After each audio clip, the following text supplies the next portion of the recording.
What's up? What's up? What's up? What's up? What's up? Welcome back to another episode of ဒီနေ့ပတ်စံဘယ်လိုရှာရင်ကောင်းမလဲ season number 73ကနေပြန်လဲကြိုဆိုလိုက်ပါတယ်ပြန်လဲကြိုဆိုပါဆိုတော့လည်းအရင်တော့ကြည့်ထားတဲ့သူတွေအတွက်ပါကျွန်တော်ပထမဆုံးကြည့်မယ်ဆိုရင်တော့လေ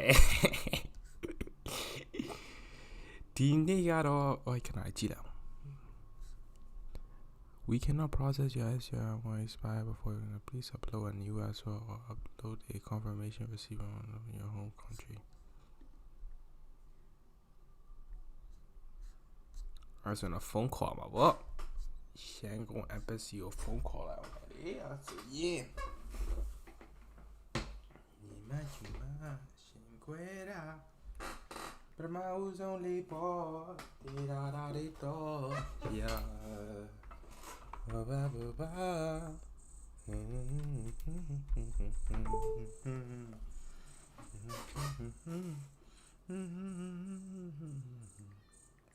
Passport service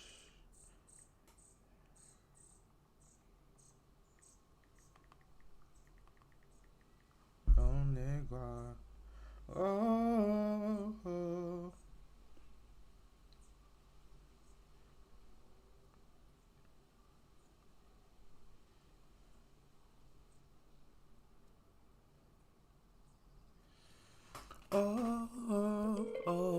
Mille Esty lo can be the car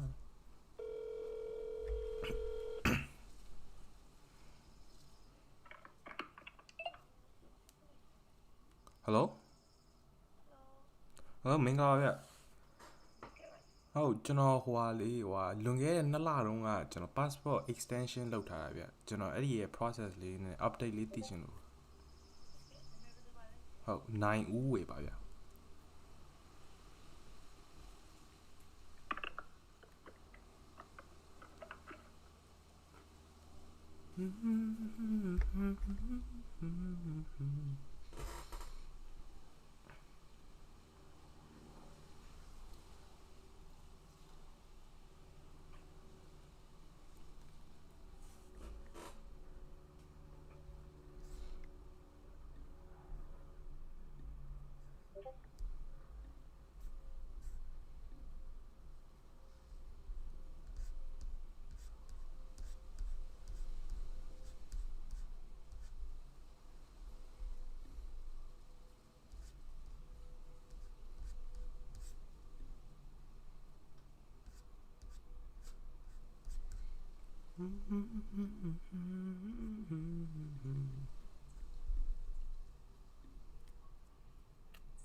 ရွှေနာလေးပေါ်လာရှာရဲပေါ်ပေါ်ကွာဘယ်သူမှဘာရာဘာဘာဘာဘာဘာ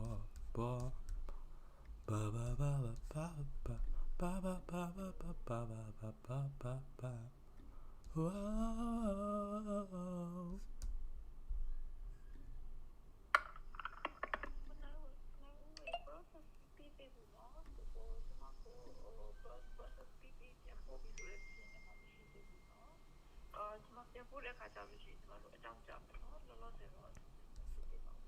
ဟုတ်အဲ့ဆိုရင်အခုဒီ process လုပ်နေတော့ပေါ့ဗျ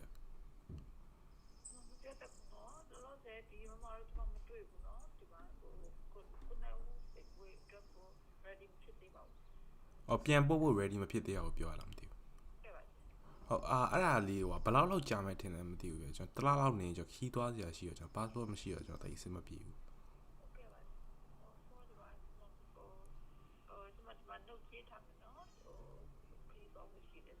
ဟုတ်ကဲ့ဟုတ်ပြီးတော့မှကျွန်တော်အကူအညီတောင်းကြလေးတစ်ခုရှိလို့ကျွန်တော်ရဲ့ဒီကျောင်းကလေကျွန်တော် false when transfer လုပ်တော့မှာဗျာအဲ့တော့ကျွန်တော် I20 အသစ်လိုတဲ့အတွက်ကြောင့် passport က expire ဖြစ်ရင်သူတို့ကကျွန်တော် I20 အသစ်ထုတ်မပေးဘူးဒါပေမဲ့သူတို့ confirmation receipt ပေါ်ဒီ passport renewal ဆိုတော့ကျွန်တော်တောင်းနေလို့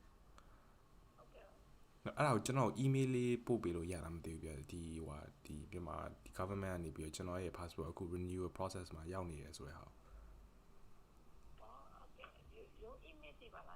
ဟုတ်ကျွန်တော် email ရှိတယ်ဗျMYANMAR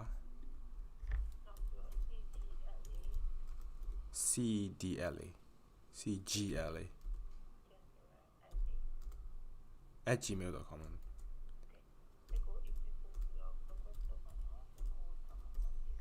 ဟုတ်ကဲ့ကျေးဇူးပါ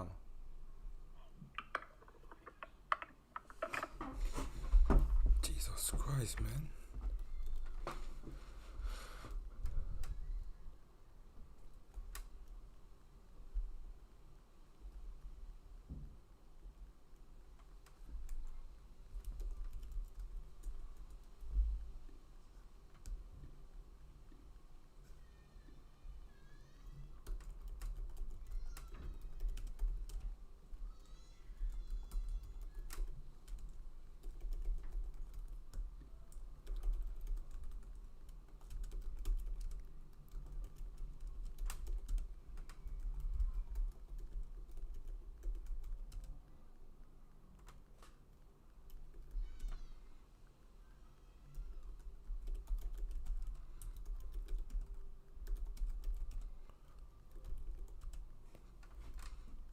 I sent my passport renewal about a month ago and they have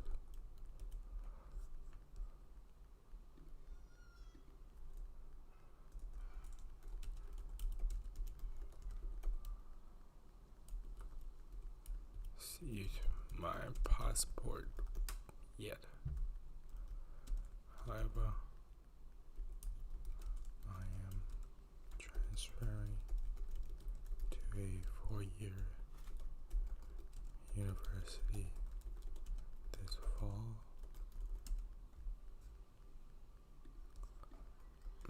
And they have asked for a confirmation letter that my passport is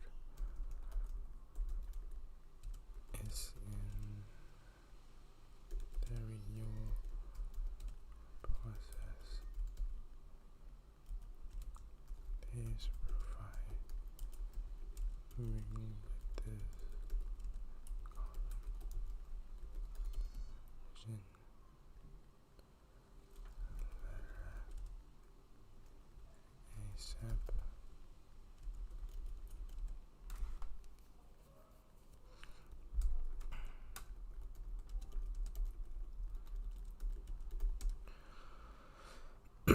I have not received my passport yet. However, I'm transferring to a 4-year university this fall, and they have asked for a confirmation letter that my passport is in the renewal process. This ASAP since I will be needing to pay the tuition fee and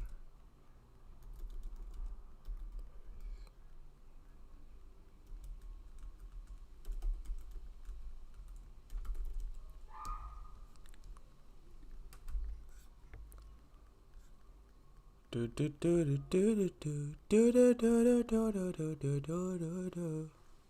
Oh, 3:30. I did register, bro. What the fuck? Where did my unregistered one go? The fuck is going on? What the fuck is going on?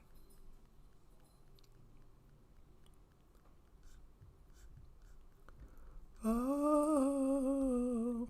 Anyway,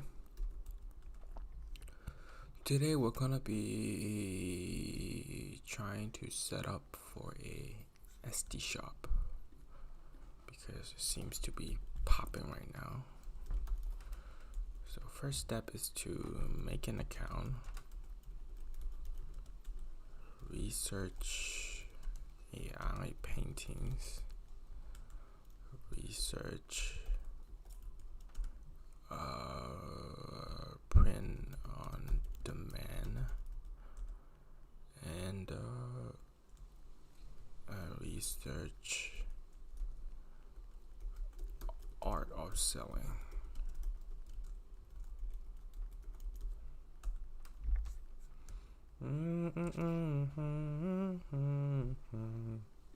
Damn, it's less than here, bro.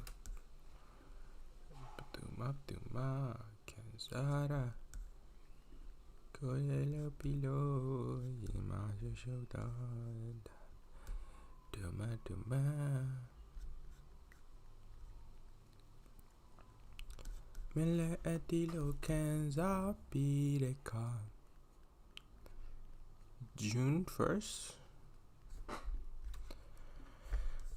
Not possible, brother. Because people are getting a wholesale, so the fuck am I compete with that?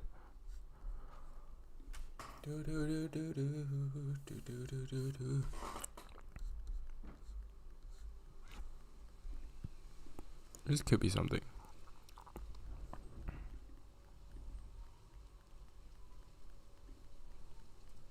This could be something.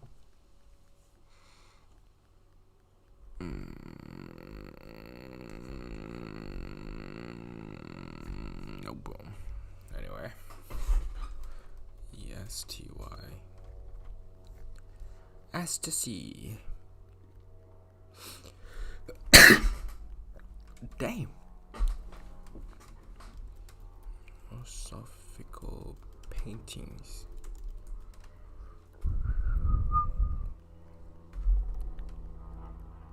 Plato's allegory. That's a 1005. What?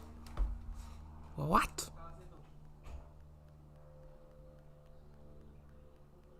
Yeah, something like this. You know what I mean?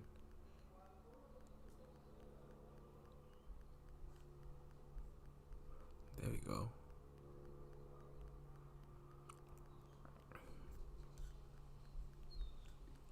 Something like this should be better.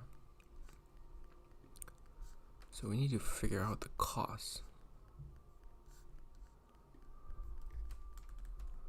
Overall cost and overall sale. To be honest with you, I need to watch a couple of TikToks again. It's just kind of sus. However, TikTok is the Bible of our ages, so. I'm gonna try to sell physical AI art prints for 30 days. I'll be covering.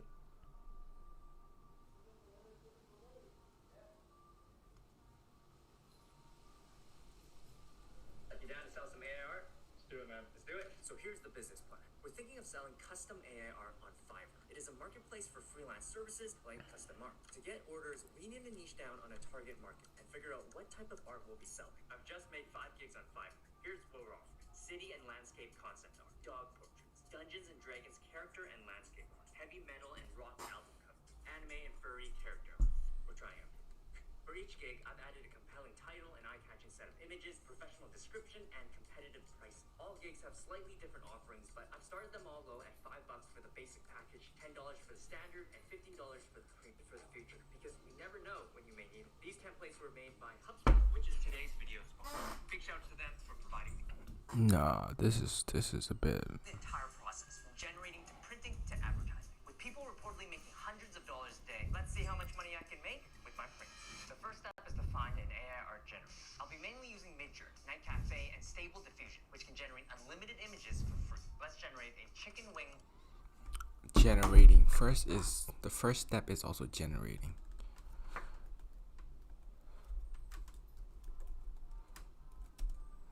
Generating art. Midjourney. What did he say? See how much money I can make with my prints. The first step is to find an AI art generator. I'll be mainly using Midjourney, Night Cafe, and Stable Diffusion. Night Cafe and Stable Diffusion. which can generate unlimited images for free. Let's generate a chicken wing oil painting. That looks finger looking good. The plan is to sell my AI art on Etsy. It is an online marketplace that focuses on arts and crafts. While buyers on Etsy love art, they don't just buy any art. I'm not sure how many of them would hang chicken wings in their living room, other than this guy. What I need to do is research art niches that are searched often on Etsy and sell art in those niches. I scoured Etsy search suggestions and used eRank, which is an Etsy E-rank. Okay. Second step, niche. E-rank. keyword research tool to find popular art niches. Basically, I need keyword research tools for Esty. Found include mid-century modern, abstract art, and flowers. The idea is to generate and sell across various niches in hopes that I find success in at least one of them. On Etsy, most art is sold as digital prints, essentially the digital file of the artwork. They're mainly for customers who want to save money by printing out the artwork themselves. I don't want those customers. I want customers who are willing to pay to not deal with printing. I've chosen to sell physical prints over digital prints because they typically sell for more and can generate more profit per sale. Now, does selling physical prints mean I have to pull out a printer? Nope. Not if I use print on demand. Print on demand is a process where you get a company to print custom art products for you. Third step is print on demand. They handle the printing, packaging, or shipping. They do it all for you. The print on demand Print service I'll on be using demand. they offer a variety of wall art products to print on, including canvases, metal prints, Esty is like a new website. Well, it's not new, but it's like 5 years old. I think it's mostly used for like vintage and artsy people, I guess. Half matte paper poster in multiple sizes, from 5 by 7 inches, which is the size of the I'll be using is print. They offer. What you'll be using is what? Printing, packaging, or shipping. They do it all for you. The print on demand service I'll be using is print. Print Force.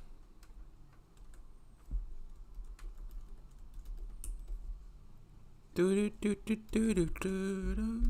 offer a variety of wall art products to print on, including canvases, metal prints, framed posters, you name it. I'll be selling my AI art on their enhanced matte paper poster in multiple sizes, from 5 by 7 inches, which is the size of this, to 24 by 36 inches, which is about the size of that. Listing a printable product on Etsy is simple. All you gotta do is connect your accounts together and add a new product. You choose your sizes, upload your AI art, and most AI art generators output images at low resolutions, around 500 to 1,000 pixels wide. If I want to print my images big, I'm gonna need to upscale them. There are a ton of paid and free AI image upscalers out there. I'll be using Gigapixel AI. They can upscale. Ooh. So there is a note here. Note. Most AI generations are low pixel, so need a upscale service. Images up to 6 times its original resolution using AI to fill in the missing details. My AI art is ready to be uploaded to Printful, and boom, it's listed as a draft on Etsy. Printful makes things incredibly easy, and I'm excited to say that they're today's video sponsor. You can check them out at the link in the description below. With my draft listing up, it's time to edit it to prepare it for sale. There are 5 AI. It can upscale image mean I have to pull out a printer? Nope. Not if I use print on demand. Print on demand is a process where you get a company to print custom art and products for you only when an order is made. There's no need to handle the printing, packaging, or shipping. They do it all for you. The print on demand service I'll be using is Printful. They offer a variety of wall art products. It's a Printful.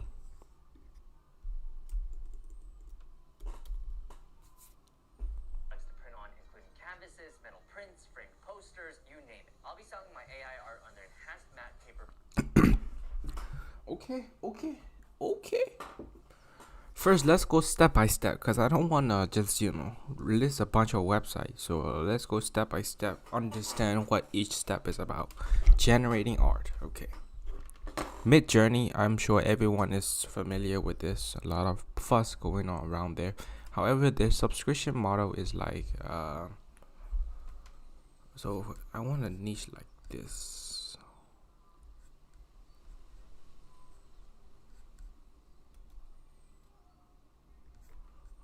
Marcus Aurelius meditating.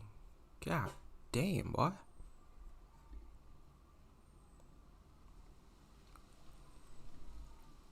By 20. What is this?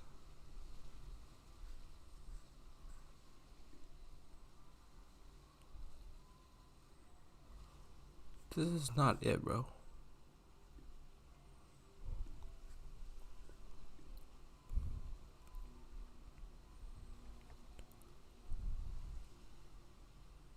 That's so fucking small, bro.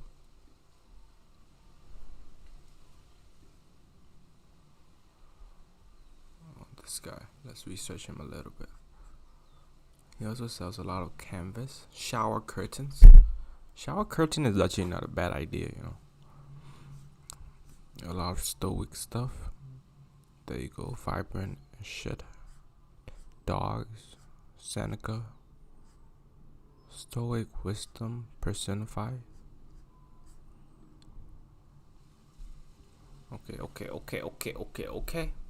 First, let's sign up. Right? We have to sign in. Do I have my account with it? Of course I do. You dumb bitch. Your account, understand mob, gift balance, purchases and review, sell on Esty. There you go. Can't wait what you have in store. Let's do it. What brings you? I'm just starting to sell for the first time. Yes, sir. Decide what to sell. Is there anything you would like to help with? Shop, naming, branding, selling online, taking photos of items, packaging, delivery, understanding finance and field, selling internationally, pricing items, marketing to a new audience, understanding finance, package and delivery. I think I got that. Now, package and delivery, getting discovered in search, selling online, taking photos of items, shop naming and branding, decide what to sell. Oh, this is exciting, boys. Starting a new shop. Okay, let's go English. Shop country, mainly United States and dollars. Yes. Save and continue. Name of the shop. Let's call it the Wise Guy. Because I just recently...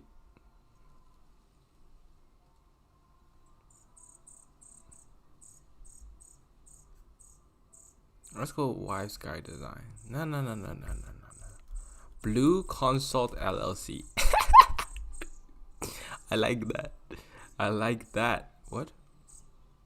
No special character or spaces. What are you talking about, bro? Blue Consult LLC is great thinking. This name is available. Stock your shop. Create a listing. Add a photo. Can we do this later?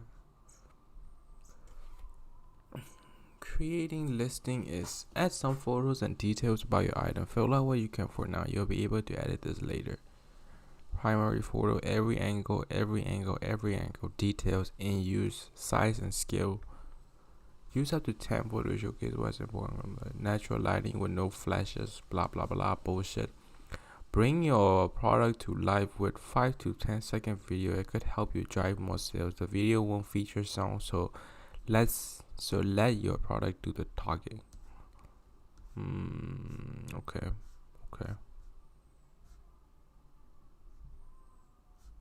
Okay.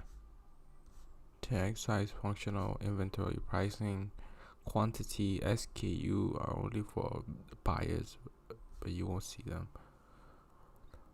For your own use, variation, color, size, personalization. I need this. Delivery options, fill out delivery option, calculate for me. Enter physical code where I would deliver and worldwide. Bruh. Worldwide? Can't do that shit. US priority mailing, expediting mailing, blah blah blah, free delivery, free international handling fees. Tariff number. I don't know about it. I will have to do all this thing yet. Yeah. Later.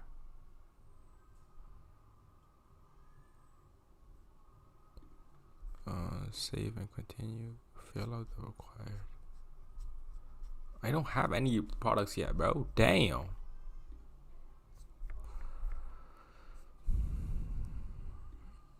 Okay, fine. I'll get one. Where was the fucking thing? Mid-Journey. Let's look at Mid-Journey.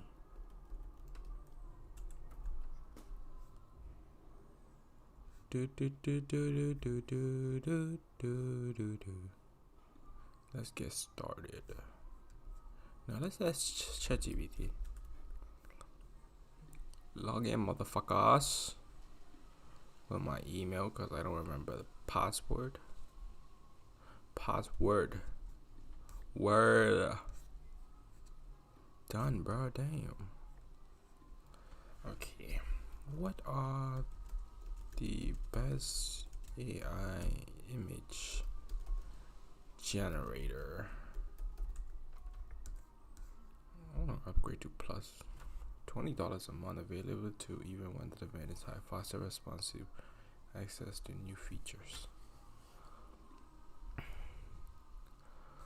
There are several images that are widely known with the impressive capabilities, and here are a few top AI. Oh, there's not even Mid-Journey in it. It's an AI program that allows users to transform it into artwork using various artistic styles. It utilizes deep neural network that uses DNA to create trippy and surreal, and it applies a technique called deep dream to enhance and modify pattern learned from neural network. Oh, let's try it out then. But this says deepart.io. Interessante.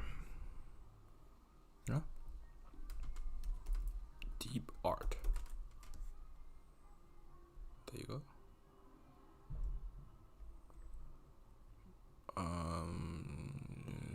Using photos and apply different artists with AI generator, turn a picture into AI portrait for yourself.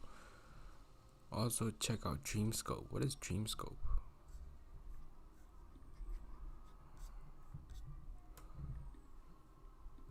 Out of the things you listed, which one is free?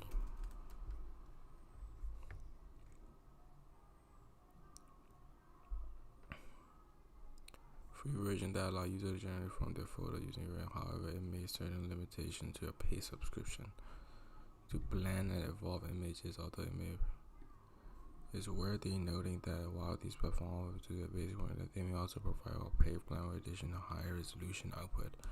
Higher resolution output, I need that still. Okay, let's check it out. Create AI art. Beta, create and turn words into measurable AI and create AI art. Let's go. What to go about AI? Okay, bro, let's go.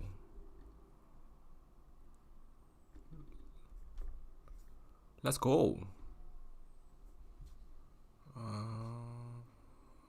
Visualizing high dimensional process. Not GPT-2, Cheap Angel. No. What is this?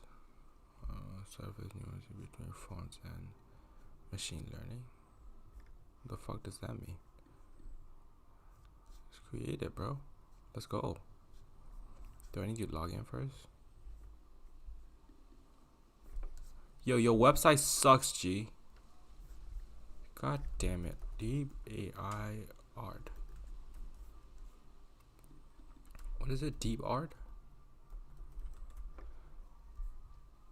Here it is. Jesus Christ, bruv.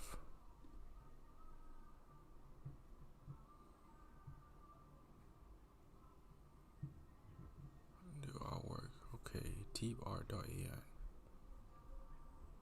Let's create.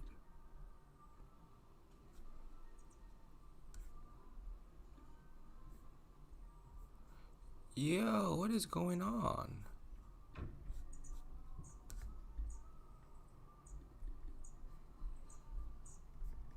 This is not even the same website. Fuck DBI. Deep Dream Generator. Sounds interesting. Wait, let me check out Mid-Journey then. Mid-Journey is the I would say the most popular in terms of that. Join the beta. I already have an account.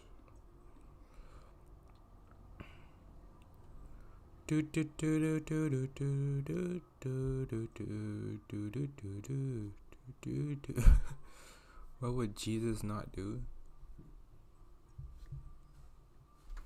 These are beautiful, I gotta say.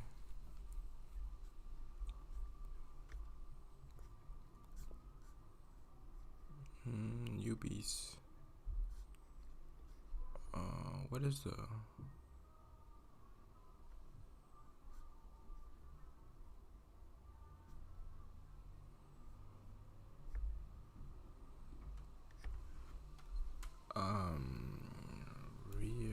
realistic photo of... Realistic photo of what? Realistic of photo of a Sonoma.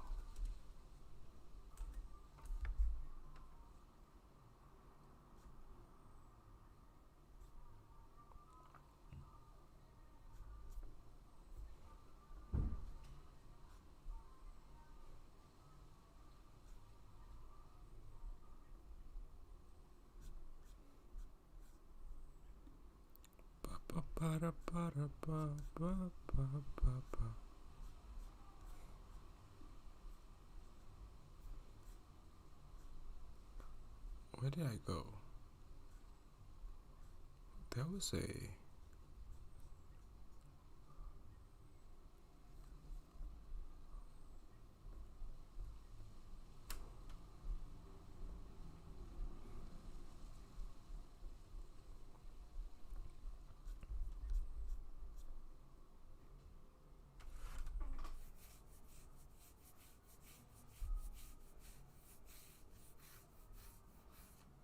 Image of a man polishing a black granite floor with professional polishing machine.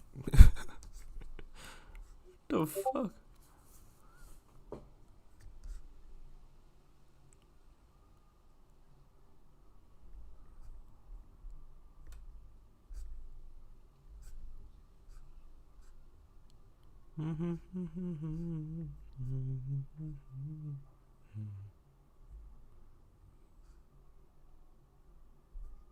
This takes so fucking long, man.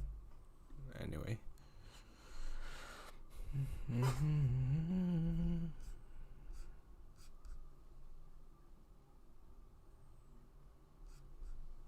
User guide web app. Log into it. Subscribe to and go to midjourney/account. It's $8 a month. It's not that bad.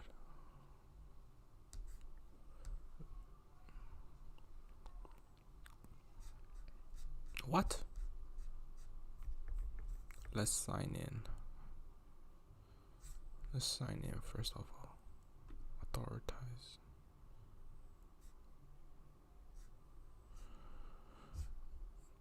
Limited to 200 a month. That's alright. 15 hour fast generation, 3 concurrent job. Optional credit top up. Access to member gallery. Generational. Unlimited relaxed. 12 concurrent fast jobs. Stealth image. What is stealth image? STELTA. Stealth image.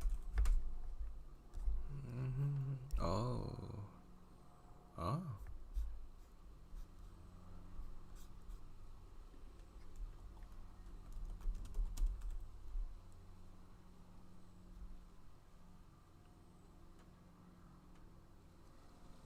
Low observable. What? Midjourney is open by default and all generations are visible to Midjourney, including image created in private Discord direct and on the web app. Subscribe to Pro Plan to submit to prevent your image from being visible. Oh, so it allows other people not to see the shit. Okay.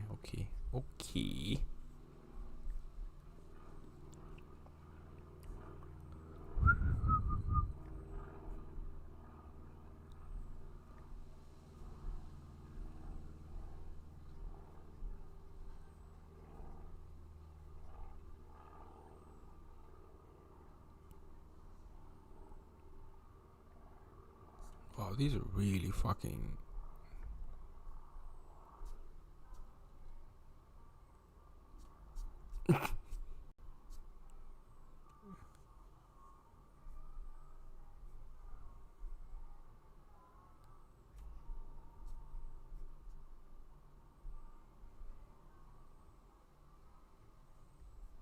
These take so fucking slow, man.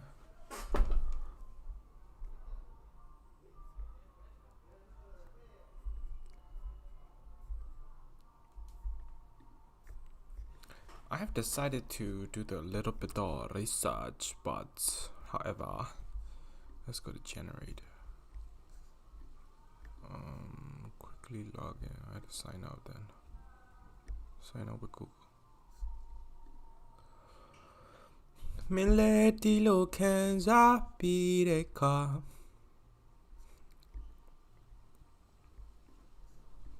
I like these. ဘောကြတဲ့စာအုပ်ပါဒါပေမဲ့မြိုင်ရဲ့ character ကကျွန်တော်တို့အရင်စိတ်ဝင်စားစရာကောင်းတဲ့ character တစ်ခုလို့ကျွန်တော်မမြင်မိဘူးကျွန်တော်အတွက်နော်သူများတွေကကြိုက်တာရှိကောင်းရှိမယ်ဒါလုံးဝလွတ်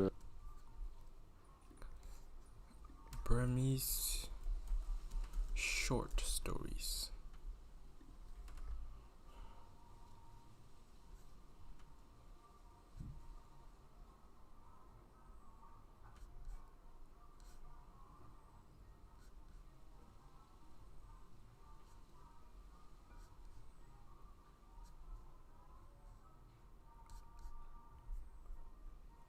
No.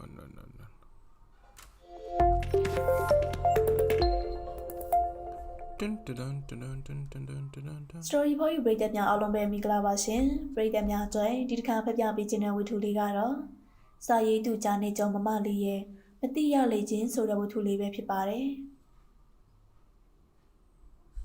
နေဝင်ပြီးဖြစ်သောကြောင့်အလင်းရောင်မိန်တော်မြောင်ကွယ်စားပြူနေရတွင် honors program လေပြင်းကြီးသည်တကွင်းလုံးမှာပြည့်နေရင်ကပင်အနက်မောင်ဖုံးလွှမ်းလာကနက်မောင်ဒီတဲ့နက်မောင်လာပြီးနောက်ဝင်းချိန်တော့လက်ရောင်ကြီးကိုမြင်လိုက်ရပြီတကြိုတကြိမ်နဲ့မိုးစိမ့်တန်ကြီးပါပေါ်ပေါက်လာရုံများမက These don't look good. ရုတ်တရက်မိုးသီးမိုးပေါက်ကြီးပါကြာလာလေရာမျက်နှာစီတို့မိုးဆက်မိုးရီများတွတ်ကြီးပတ်လာတော့တဲ့ဖြင့်ဝါထရန်ကိလတကားပေါင်းမတို့တင်ထားသောမျက်နှာကိုလေးဖင်ခွာလိုက်ကမျက်ရည်နှင့်မိုးရီပေါင်းဆက်ရွှဲဆိုးနေသောမျက်နှာကိုအင်းကြီးတောင်စင်းနဲ့တုပ်လိုက်ပြီးနောက်အိယာပေါ်သို့ခွေလေးလှဲရှားလိုက်လေသည်အလိုဘဲများထွက်သွားပါလိမ့်တကားလည်းမပိတ်ရွှဲဆိုလို့တော့ဖြစ်ရလေးဟုအိမ်ရှိမှတော်ထွေးလာအော်ရဲဝင်လာပြီး $9 for for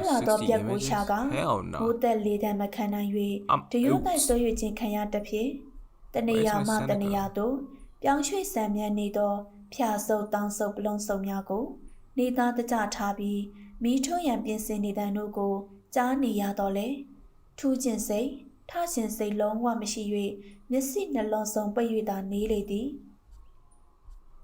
ဝင်းမေညီကဒီအိတ်နေတာကိုငါတကားကြီးလဲပွင့်အိမ်ထဲလဲချွတ်ဆိုးနေလို့ဘယ်ပြောင်းထွက်သွားလဲလို့စောင့်မရှုံပါမရှုံနဲ့ဘယ်နဲ့နေသေးလဲဟင်မိုးတွေရွာလာတာနဲ့ညီများမီးရရှမ်းတက်နေပလားလို့အပြန်ဆေးတောင်ဖြောင်းအောင်မဝေနိုင်ဘူးတော့ချေတင်ခဲ့ရတယ်မာဒီဘစ်ကစ်မုံလဲကာကာဆိုင်ကကြောက်ဝဲလာတယ်$10 a month. ကဲထဝင်းမေထလေဘာဖြစ်လို့တော့အဖျားတက်ပြန်မလားမှန်ငါလေပင်ကိုဖတ်ထူလေဟင်ငိုးနေသလားခေါင်းကရော့မယ်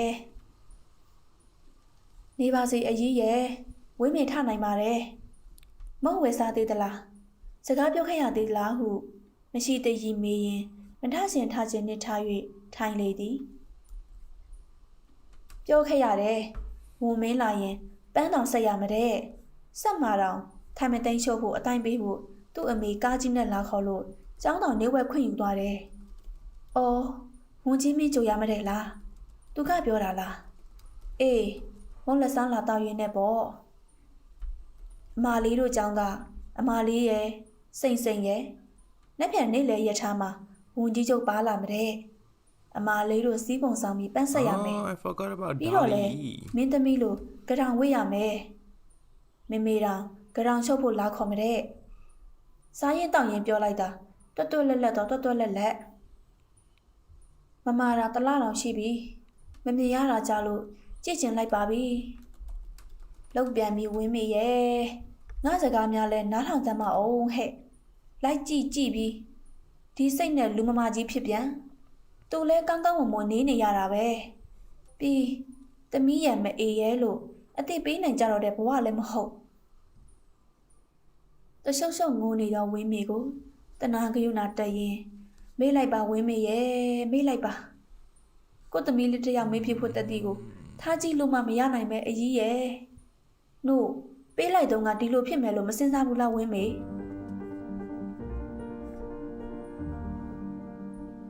GANs, or Generative Adversarial Landscapes. NVIDIA's StyleGAN 2 features redesigned normalization and improved conditioning using a large dataset of unique paintings. It can produce endless variations of AI-generated characters in a seemingly infinite variety of painting styles. With the prototype UI, we can fluidly create portraits by separately controlling the content, which is the identity, expression, and pose of a subject, and the artistic style, including the color palette, light quality, and brushstroke. Small fluctuations in details, such as hair and eyes, showcase StyleGAN's ability to create multiple coherent versions of the same image, similar to an artist creating variations on a theme using the same subject.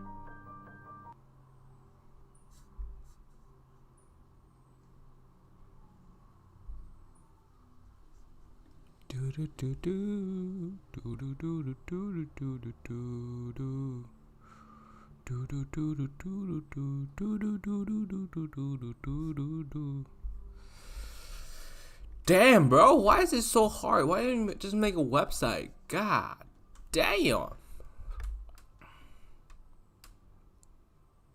StyleGAN 2 tutorial.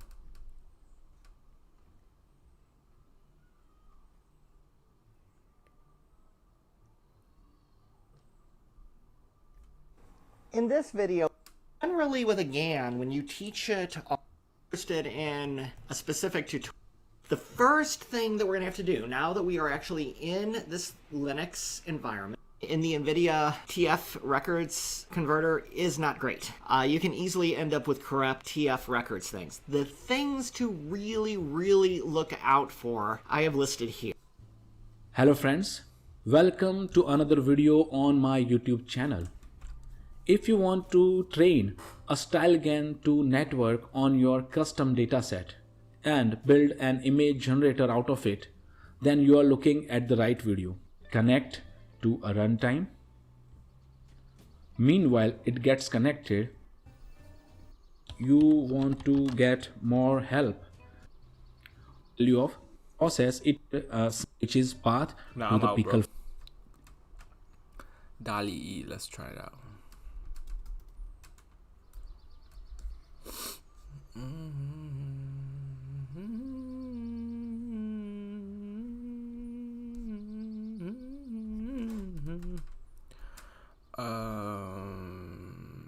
Painting of Nietzsche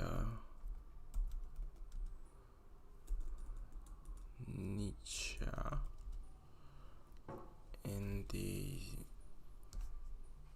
hyper realistic painting of Nietzsche in Da Vinci style.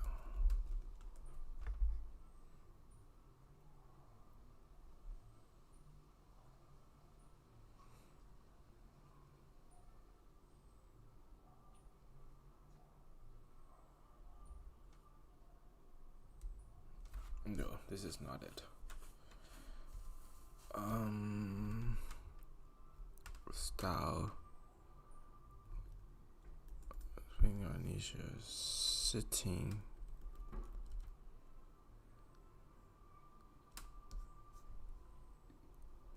Full body.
something is not right in digital art style.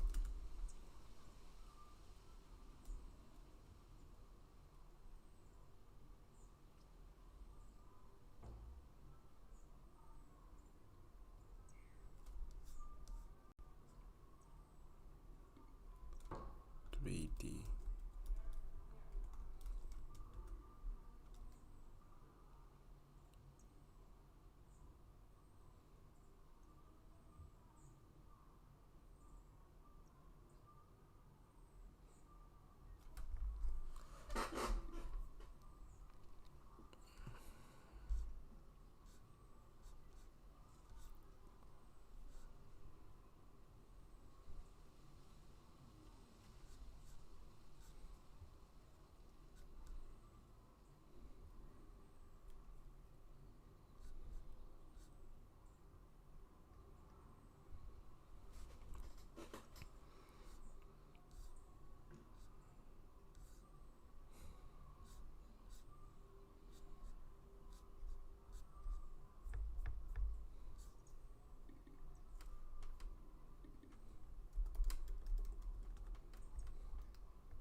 Yeah, this is not gonna be it.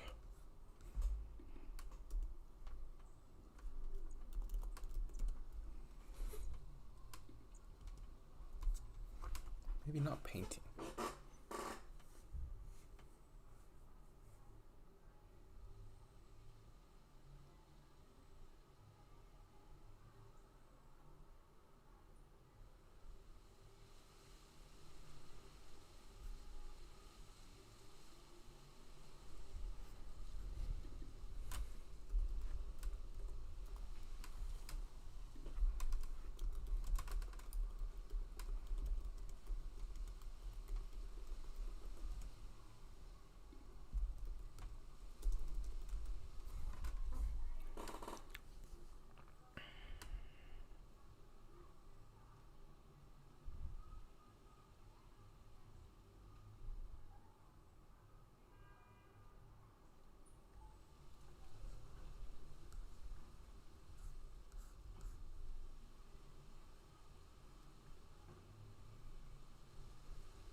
Philosophical. Philosophical. Like never before. Like never before my ass.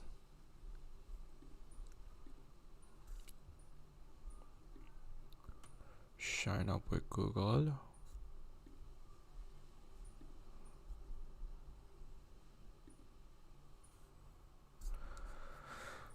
Holy God.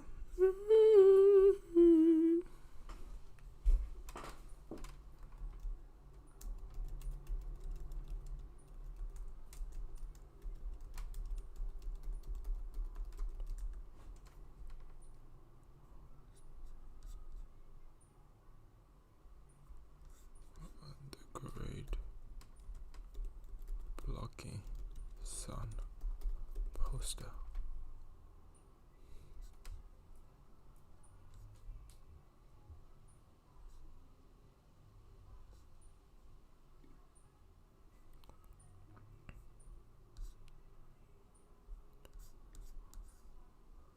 Diogenes, huh?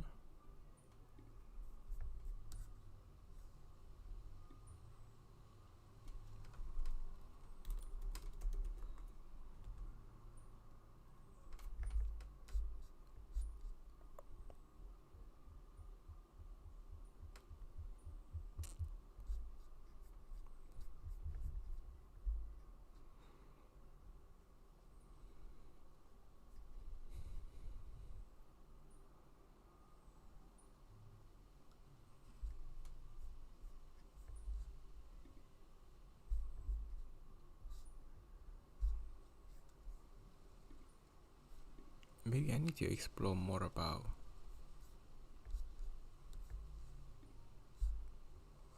landscape, oil painting, portraits, album characters, paintings. Sure, new.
Maybe Midjourney is the best, huh? Night Cafe. Let's check that out.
is not it either. Stable diffusion.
What the fuck is this, bro? Nah, I gotta learn more about shit. For real, for real.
Midjourney is probably the best, to be honest with you, for now. But there is one thing that they...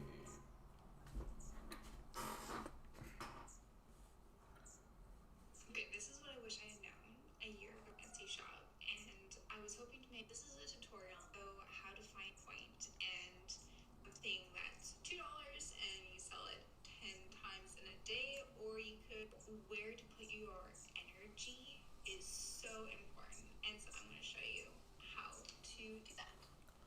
You're going to go to eRank and you're going to search up whatever it is that you're looking for. So we're going to start with Notion templates, but what we're really concerned about is the competition. And listed for, and they're taking the average sales that it's making, and that's how they're coming up with the number. Create a list. And so early this morning, I woke up and decided to hop onto Midjourney to generate some cool images for a video. But I got got this message in response. Due to Leonardo AI app, you can start making money today. Firstly, let me show you how to get access to Leonardo AI. Go to their website and click Get Early Access. Then you'll need to join their Discord channel. After that, head over to the room called Priority Early Access. Here you'll need to follow the link to fill out a short form where you'll provide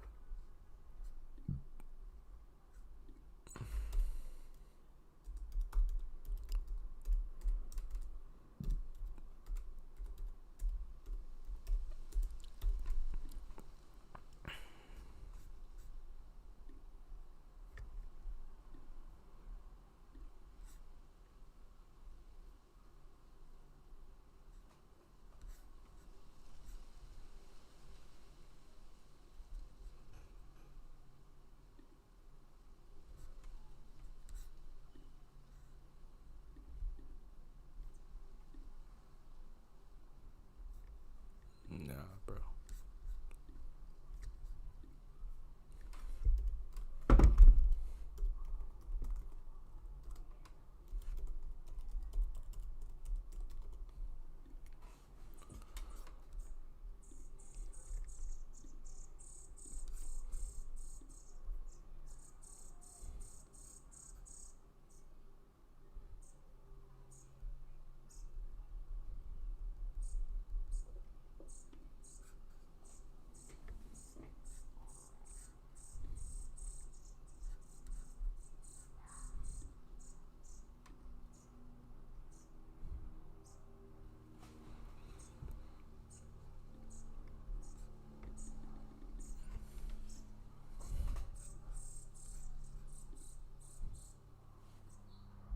your Discord nickname and email to get an invitation to Leonardo AI.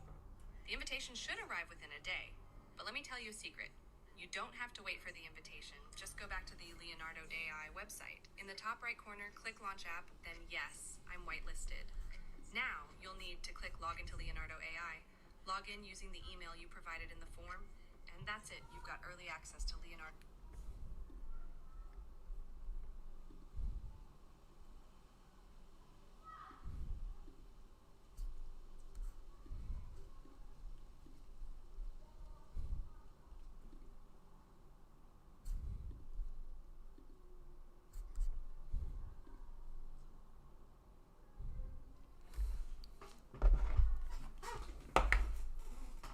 To the person who is in charge of it. Just a reminder. So early this morning, I woke up and decided to hop onto Midjourney to generate some cool images for a video. But I got this message in response. Due to extreme demand, we can't provide a free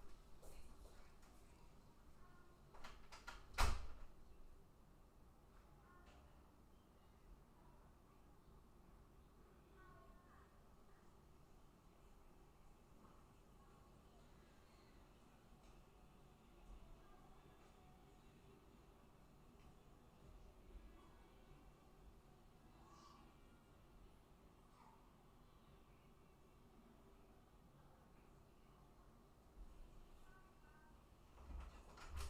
To get the rights to an image generated by Midjourney, we have to pay $10 a month.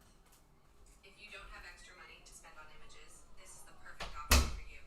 In this video, I'm going to explain why I've fully switched over to Leonardo AI, how Leonardo AI is better than Midjourney, and how, with the absolutely free Leonardo AI app, you can start making money today.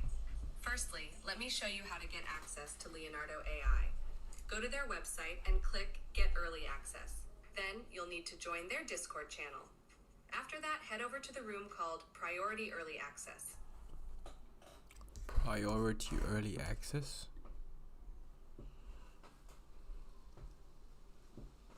Here you'll need to follow the link to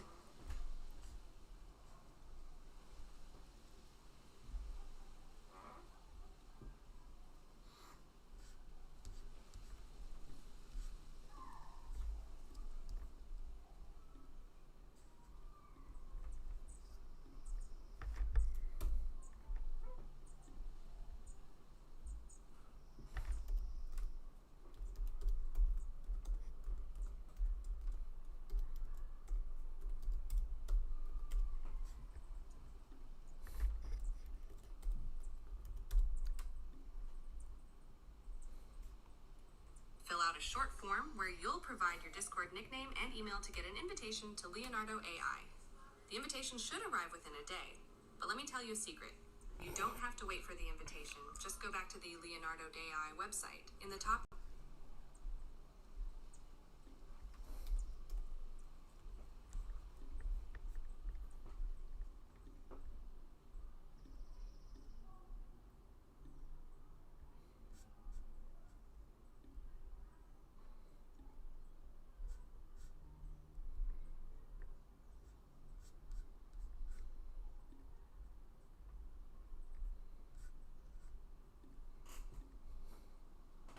right corner, click Launch App, then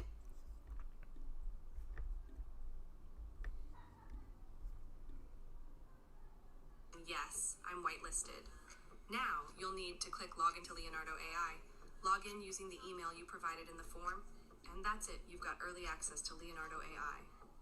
When you get to their website, you might notice that Leonardo AI is a web app, which means you don't even need a Discord account, which in my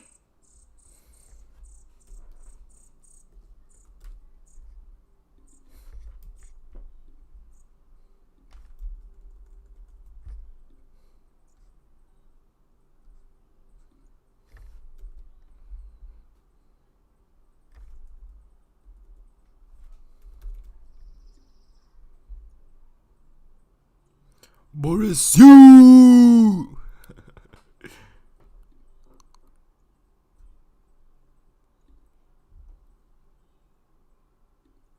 Oh wow. Product design, marketing, stock images.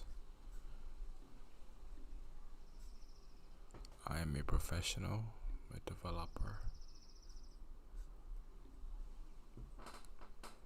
opinion is much more convenient than Midjourney.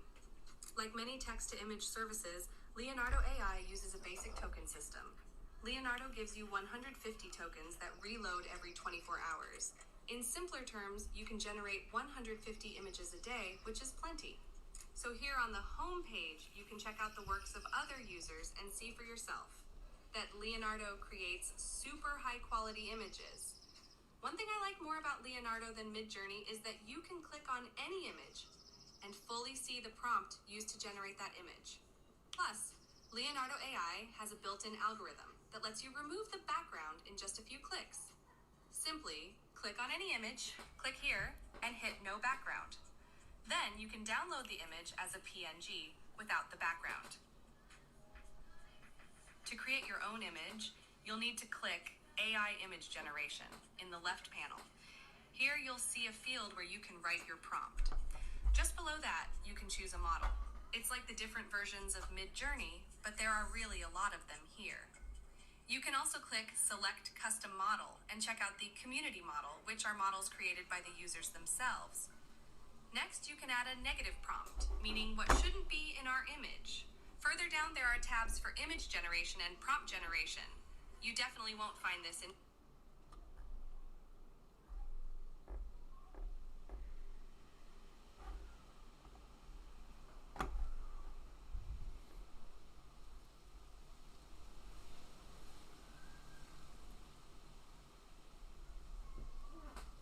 Midjourney. This tool will allow you to come up with more complex prompt ideas from a simple prompt. Moving on to the main settings. On the left, you can choose the number of images you'll get from one prompt. I think 4 is the best option, giving you plenty to choose from. Not too long ago, the Prompt Magic V2 option was introduced, and it's currently in beta testing. In short, this feature ensures better prompt adherence. If you enable it, you can also adjust high contrast and prompt magic strength. Further down, we can see the image resolution settings. Here, you can fine-tune the size of your image, but to get the best results, Leonardo recommends choosing 1024 by 1024 pixels. Below that, we can find the guidance scale. In this tab, you can adjust how closely the image corresponds to the prompt. In other words, the lower the number we choose, the less the final image will resemble what's written in our prompt.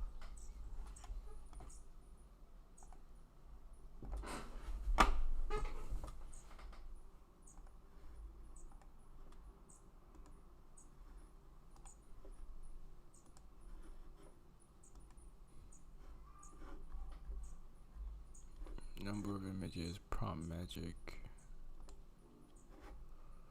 The pay user choosing of a brand new 2D.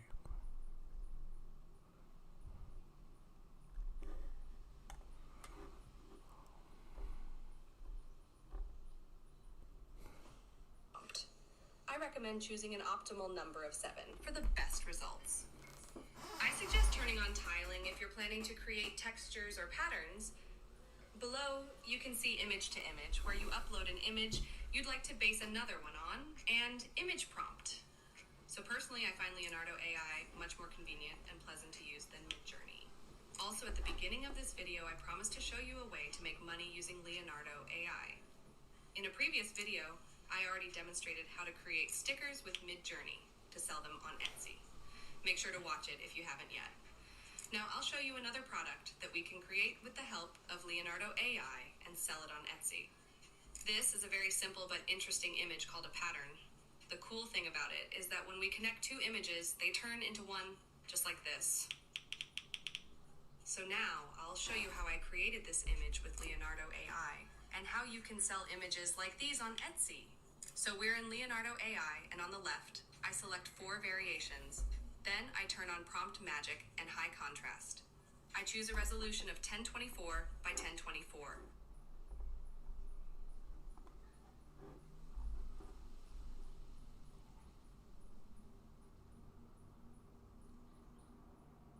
And most importantly, don't forget to enable tiling. Now let's write our prompt. I'll write something like repeating pattern, Picasso style illustration, vector hand drawn, red, blue, orange, and yellow faces, oil painting, and click generate. Now it's generating images for us, and what I noticed is that it takes a bit longer than Midjourney.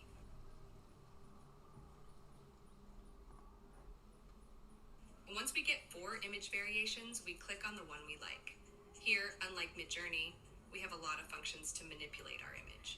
We can delete the image, download the image, unzoom image, honestly, ease as a digital product. But now let's look at a more interesting method. Using Printify, we'll create a physical product that the Printify team will make for us. What makes this method more attractive is that we won't even have to pack or ship the product to our customer. Printify will take care of that. Let's try and see how we can use this. On the Printify website, I choose this canvas and then click on Start Designing. Next, I simply upload our image onto the blank canvas. Since our product is a pattern, click on Create Pattern. Then I hit Print on Sides to have our image on the sides as well. Once you've done all that, choose Preview. Here you can see how your pattern will look in the end. You can also place your image on many other products, such as tough cases, t-shirts, bags, and many more. All that's left for you to do is to list your product on Etsy and start making money. If you found this video helpful, very nice image of Plato riding the Republic.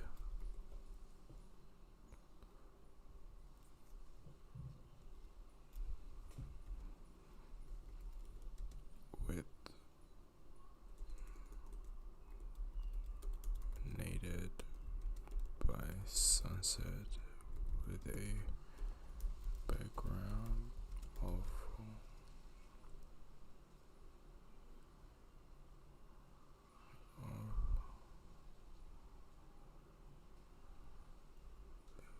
with a back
that's fucking beautiful, mate.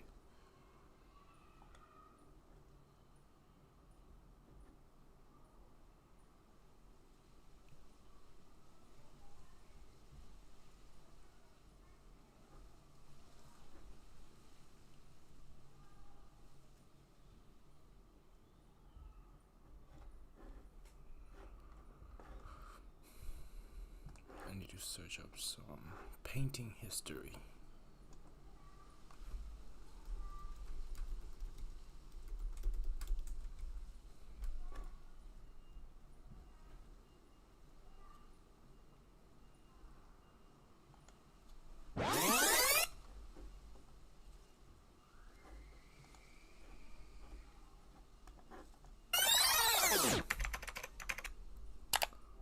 The first piece of visual art in history is from 40,000 years ago.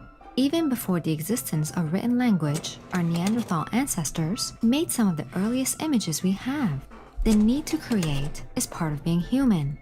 It's as old as our species, as innate as any other desires. The need to eat, to seek protection, to love. Many of us think of art and our minds immediately jump to a frame painting or a kneeling statue in a museum, thinking it's too nuanced and convoluted to understand. It's intimidating. But art is not just for the one seeking it out. It's for anyone who wants to experience it. It's not a luxury. Really, art is anything that stirs emotions in us. When I first began learning about art history, I wanted to know one thing above all: the timeline. The idea of progress through the years is intriguing, and the evolution of art goes hand in hand with advancements in technology, expansion of knowledge, and the growth of society over the years. If we want to know more about who we are as a society today, we should look back.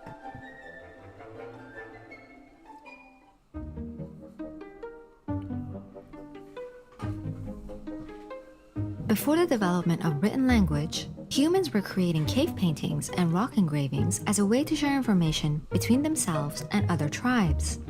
This was a time when human survival was the only priority, and so the art from this period reflected that, depicting stick figures and animals, often in scenes of the hunt. The exception to this art movement is the Venus of Willendorf, a small sculpture of a nude woman with exaggerated features of fertility. Very little is known about its origins, but many researchers believe it to be a fertility goddess. During a period of time where most evidence about human behavior was purely survival through the tools we found, the art we've since discovered is a clear indication of symbolic and abstract thought, a beginning to all art movements.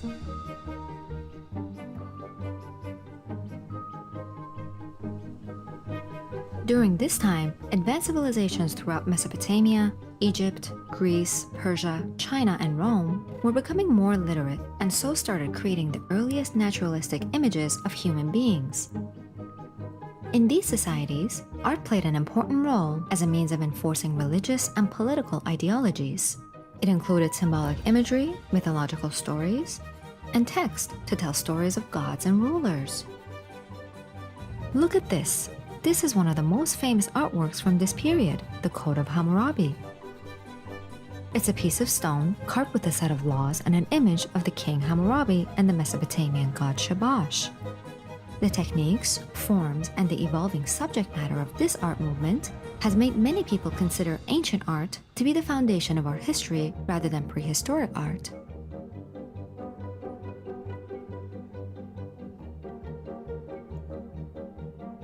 This 1,000+ years period occurred between the end of the Roman Empire and the beginning of the Renaissance in Europe. Art was no longer about the many different figures people looked up to as the church was gaining more power, and they only believed in one god. Medieval artists were trying to convey religious messages in their art and were not so concerned with realism. They depicted clear, iconic images of religious figures and decorated them with extensive use of gold and jewels as a way to attract more people to the church.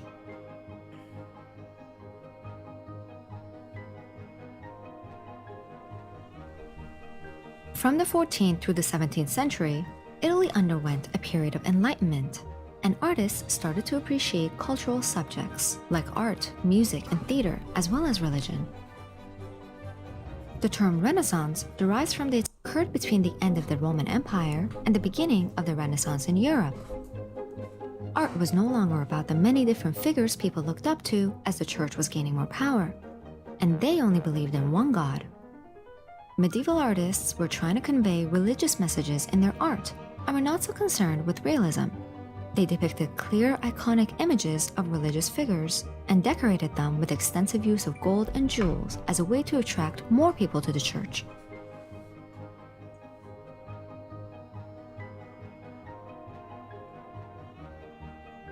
From the 14th through the 17th century, Italy underwent a period of enlightenment, and artists started to appreciate cultural subjects like art, music, and theater, as well as religion.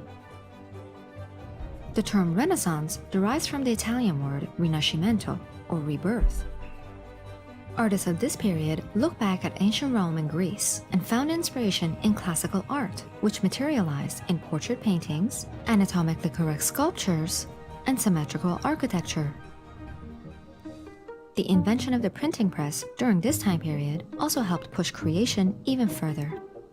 By making books more widely available, the literacy rates in Europe were higher than ever, and so people were more open to appreciate this cultural explosion.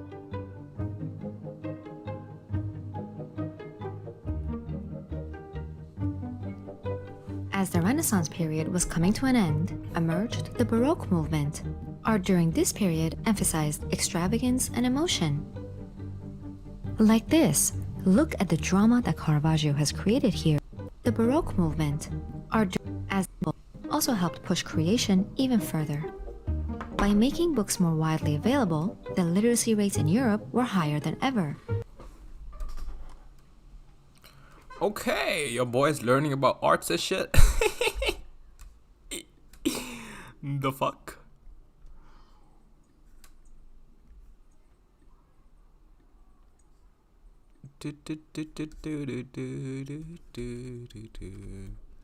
Art history. Renaissance.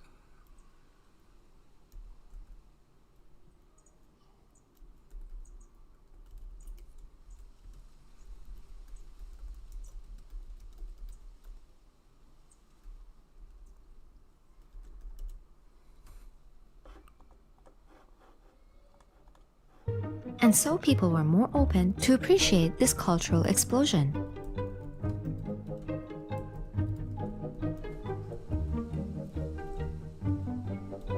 As the Renaissance period was coming to an end, emerged the Baroque movement. Art during this period emphasized extravagance and emotion. Like this, look at the drama that Caravaggio has created here through his meticulous treatment of light and shadow.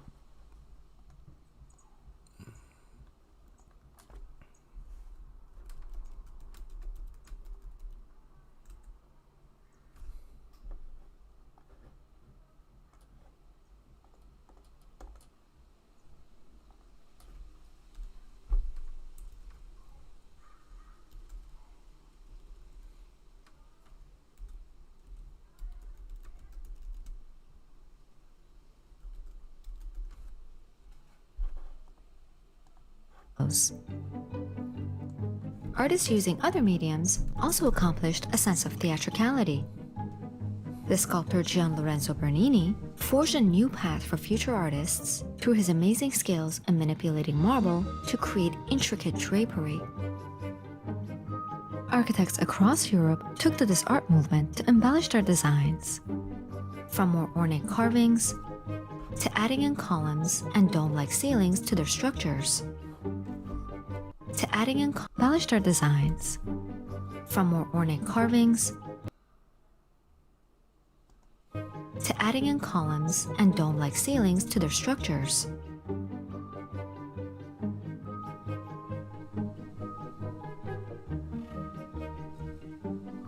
Following the opulence of the Baroque movement came the playful and utopian Rococo period, blossoming in 18th century France and quickly spreading across Europe. The term Rococo comes from the French word rocaille, which is a method of decorating furniture and interiors with pebbles and seashells. This decorative style has fluid asymmetrical forms, elaborate ornamentation, lighter pastel colors, and whimsical narratives.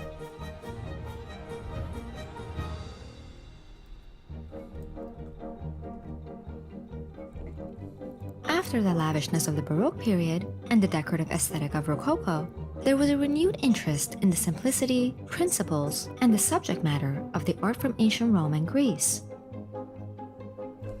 The discovery of Pompeii and Herculaneum, buried Roman archaeological cities, brought a renewed sense of interest for neoclassical artists to look back.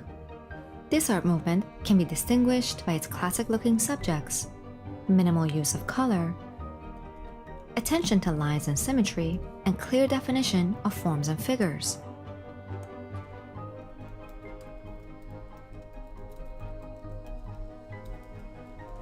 The 18th century European art world was dominated by neoclassicism until Romanticism came around. While Romantic artists also valued the individuality that was depicted in neoclassical artworks, they looked within and found inspiration in their own imaginations and the nature around them. This art movement predominantly looked into the spiritual side of humanity, exploring the essence of the natural world and the value of personal freedom and expression.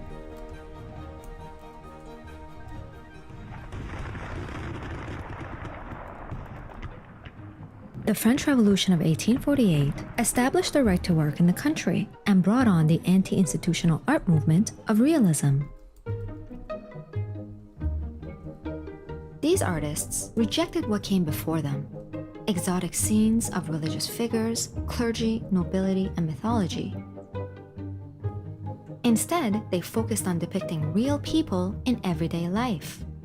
Realism was the first art movement that gave a voice to the members of society that were overlooked up to this point because of their social and financial circumstances. Realist artists depicted contemporary life and nature, completely unembellished. A close observation of people, the paintings almost look like photographs.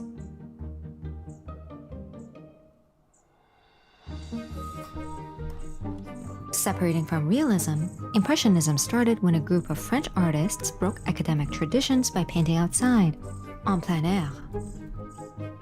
A controversial and shocking decision that got them rejected from the official French salon. This rigid traditionalism forced these artists to start their own alternative exhibition, which was held annually for 3 decades, until the beginning of World War I. Some of the founding members of this art movement include Claude Monet, Berthe Morisot, Auguste Renoir, and Edgar Degas. These artists did not create images that followed in the footsteps of realism, of paying attention to lines and realistically painted subjects. But instead, they opened their compositions to capture the transient presence of sunlight and movement. The result is an intense and vibrant scene of modern life. You know a painting is done in the Impressionist style when the brushstrokes are visible and small. There's little blending, and the colors are vivid.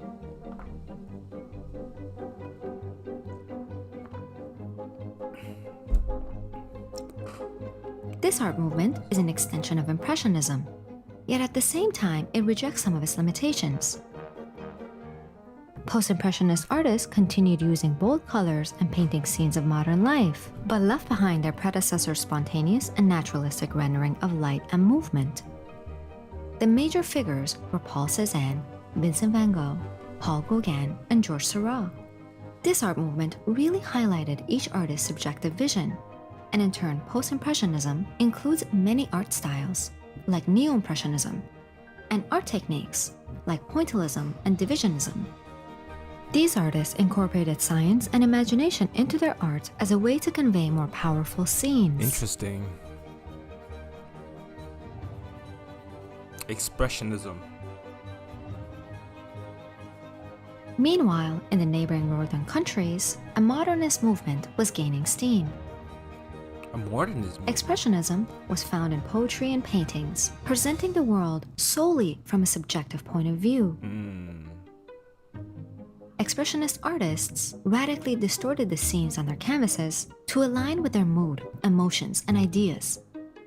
imbuing their works with power through emotional experiences as a response to a rapidly changing world. So that's more like a These works Borky were art. often done in vivid and lurid colors and centered around disfigured subjects.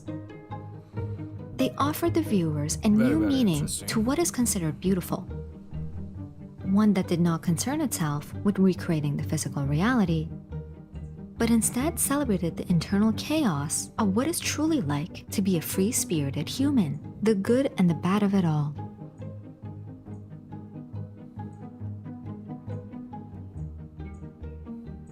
Near the end of the 19th century, a movement of new art spread across European countries and took on different names and characteristics. In Austria, it was called the Vienna Secession. In Spain, it was Modernisme, and in France, as it's more commonly known, Modernism. Art Nouveau. Art Nouveau. Artists of many mediums embraced this movement. Art Nouveau was heavily featured in paintings, but also in architecture, decorative arts, and its most enduring medium, posters. This art movement is characterized by long, sinuous lines, almost like the stems and petals of flowers. A rhythmic scene. It modernized the path of art progression, seeking to escape traditional styles and instead creating luxurious works of art by returning back to nature. Cubism.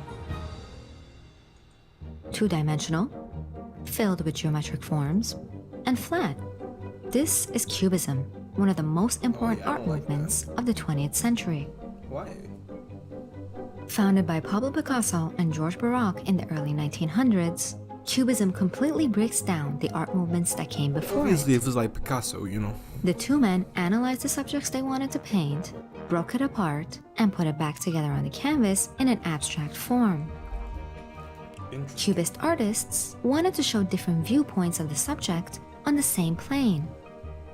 They painted in a way that suggested a three-dimensional form by emphasizing the two-dimensional flatness, bringing together different views of the subjects in the same painting. There's no way it's that. This was a new and fresh form of representation, playing with the typical perspective that had been around since the Renaissance. They threw out the rule book. And what's more is that they opened the door for the development of abstract modern art movements that came after.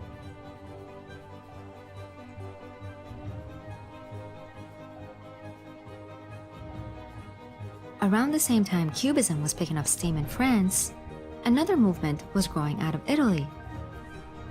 The energy and the dynamism of the modern world excited many artists about the future.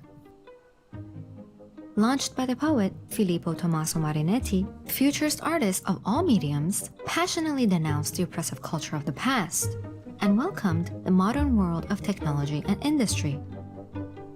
In his Manifesto of Futurism, Marinetti said, "We will free Italy from her innumerable museums which cover her like countless cemeteries." This art movement is characterized by the power of machines and the restless energy of modern life.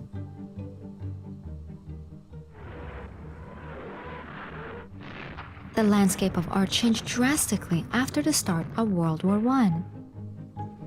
Dadaism. What the fuck is Dadaism, bro? One art movement rejected all logic, reason, and order of Western civilization that caused the horrors of war. Dada, often referred to as an anti-war movement, refused to follow anything set by the bourgeois society. They felt that the war made them question every aspect of the societies they were living in, a society that started this horrific event, and what's worse, continued it. And so these artists produced work that were satirical in nature. They wanted to destroy traditional artistic values and create something new to replace it.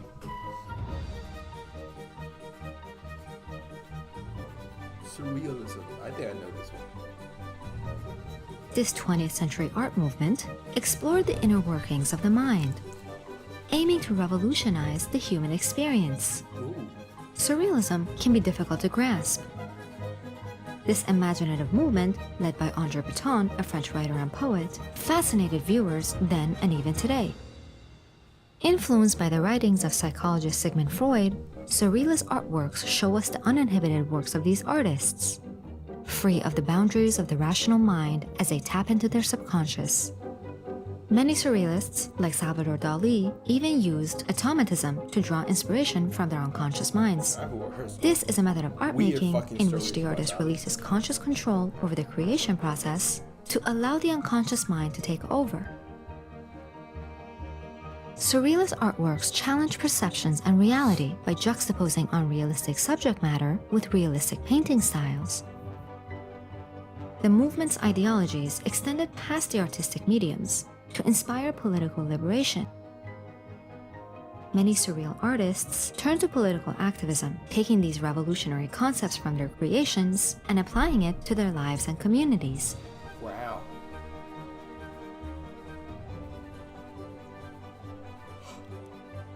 Throughout the 1920s and 30s, the art movement of choice for experimental European artists was Bauhaus. Established by Walter Gropius in 1990 Germany, Bauhaus was a revolutionary school of art that aimed to show art in everyday life and not just in fine art museums. Its name comes from the German words for building and house, perhaps hoping to invoke the idea of a fraternity in the school working together to build a new society. This school housed many well-known artists as instructors, including Vasily Kandinsky and Paul Klee. Bauhaus art is characterized by abstract styles, geometric shapes, and aesthetics that include no historical, mythical, or emotional sources. Abstract expressionism.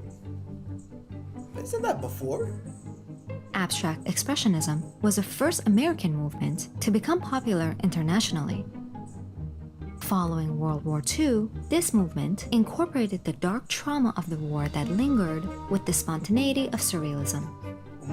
Within this movement, there are two groups of artists: action painters, who fill their canvases with expressive brushstrokes, like Jackson Pollock. I usually paint on the floor.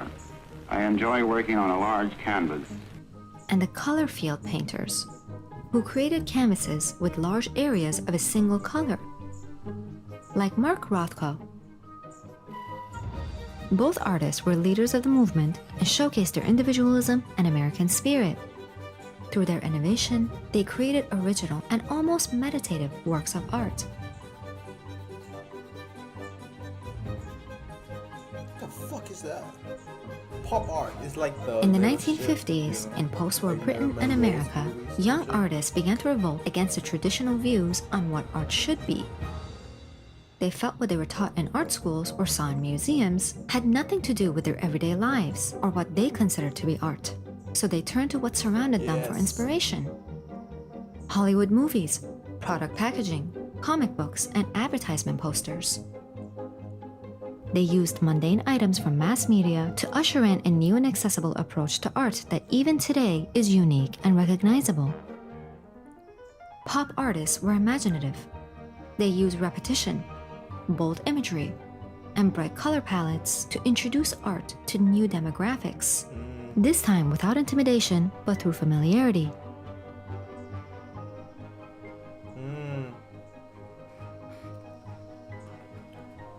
Free of the artist's input, minimalism is an extreme form of abstract art that was developed in the US in the 1960s. It embraces literalism, rejecting self-referential narratives to instead highlight the characteristics of the artwork, believing art should have its own reality. Minimalist artists Does it just like say Carl like people Andre, get Frank lazier and Stella, lazier? and Donald Judd use factory-made objects, precise hard-edged forms, and geometric shapes to create pieces free of outside influence. What you see is what you see. What you see is what you see? What the The fuck viewer does is to that only mean? observe what is in front of them.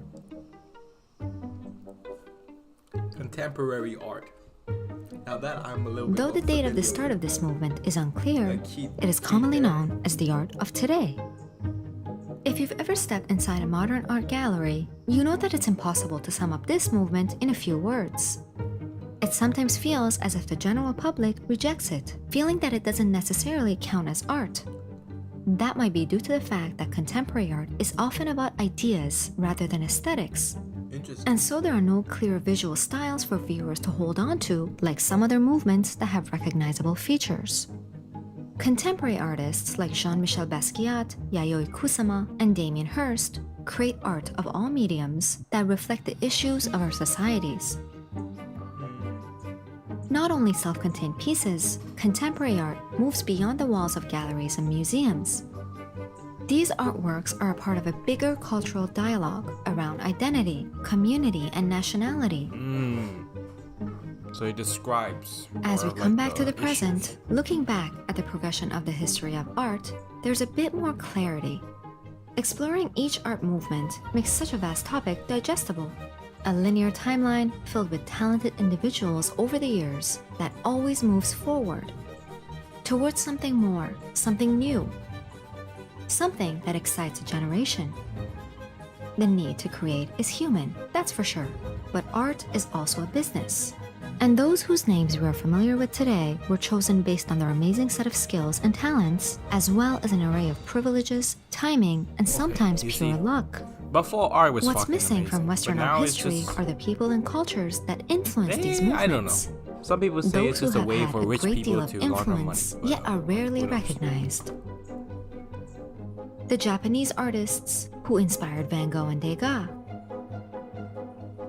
Picasso and Modigliani's African-influenced periods, and the ideals of indigenous art that inspired contemporary artists to represent in their artworks something beyond themselves. We live in a visual world, constantly looking at images whether we realize it or not.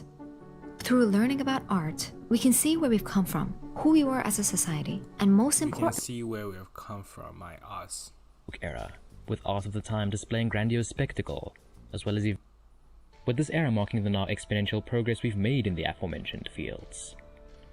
As an example of this fact, while Andreas Vesalius was one of the primary leaders in anatomical studies at the time, influential artists such as Leonardo I da don't like Vinci Renaissance. and I Albrecht like Beaupré Dürer art had more. similarly propelled our understanding of the human body through their efforts. Dissecting and illustrating the human form, and the increased insights concerning how our organs operated had evolved medicinal practice and proved paramount to kickstarting our endless quest. To use art as a tool to inspire and control the masses, the Renaissance itself was brought about due to the rising middle class's questioning of the church. Looking into the past and analyzing the mannerisms of Greek and Roman culture, many found solace in the fact that these civilizations, despite keeping sentiments of worship as part of their lives, thrived due to the ideology of humanism, which was refined during the all around Europe. A wide array of eras. Taken as a whole, the religious agenda of the medieval age was continually expressed within art of the Renaissance, but art of the era simultaneously assisted scientific and societal development and laid the groundwork for the way the artist approaches art itself, due to taking a far more technical approach to creating art compared to the efforts of previous eras. I'd say the Renaissance is like the most important one. Various artistic forms were once again used as a tool by religions during the Baroque era, with art of the time displaying grandiose spectacle, as well as events that had transpired within the period itself. Meanwhile, the neoclassical movement saw artists aiming to recapture the grace and acute nature of Greco-Roman art by recreating figures from the Hellenic era. Art also saw its use as a political tool in order to show off the lives of the wealthy and influential, playing a vital role in instilling belief in figures like Napoleon, which saw art continue to be a highly effective tool for pushing an agenda. And at this point, the scale begins to tip. God damn, bro.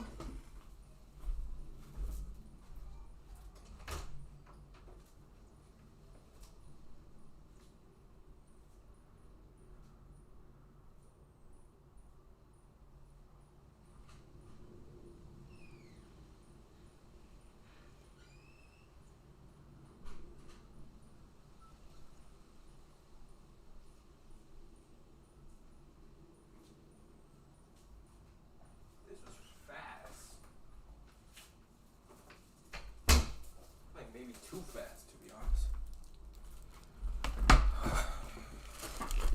While European art in particular was largely used for political gain or to push a religious agenda, pieces had slowly begun to embrace human fragility, with some artists opting to display the subtle complexities concerning the seemingly simplistic mannerisms of human life, with the Romantic age showing a further emphasis on the individual, nature, and the celebration of imagination, while the Impressionist movement focused on crafting saturated landscapes, flooded with stylized light and shadows, which not only proved to accentuate figures and the environments they inhabited, but elicit raw emotion from the observer at first glance, a contrast to the somber nature of the neoclassical style, which effectively used chiaroscuro and begs the observer to walk into the piece, decipher its message, and wonder a while.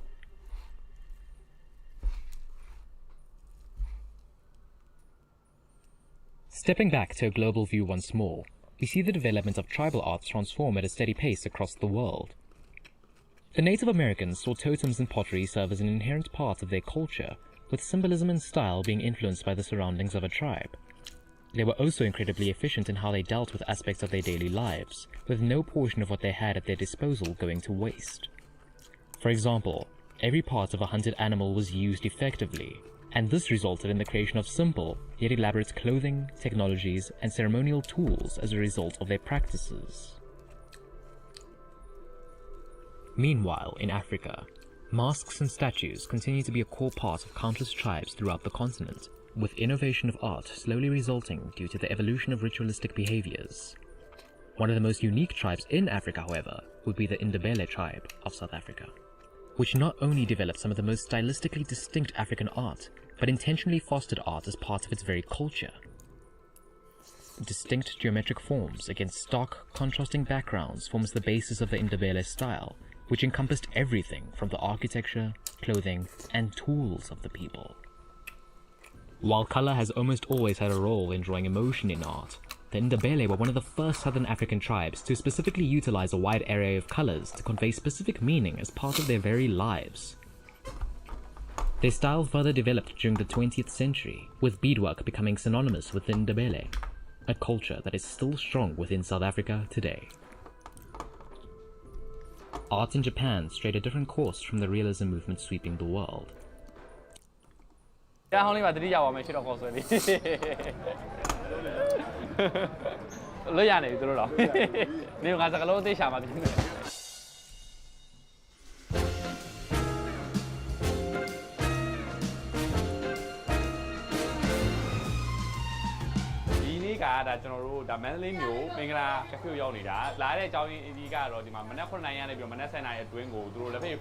My Boy Day campaign.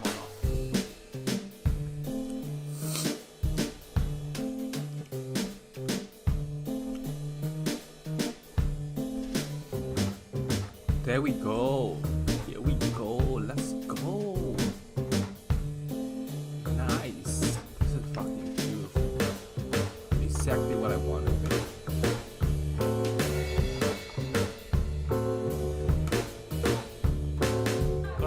My name is Mr. Bibo. Okay, yeah, fine. My candy that I look for. But I don't know, Mingla, cafe, a bag I should want, or that two go to Pendita to him out that you know. The Chapyama bono. Okay, no? Chapyam. Ah!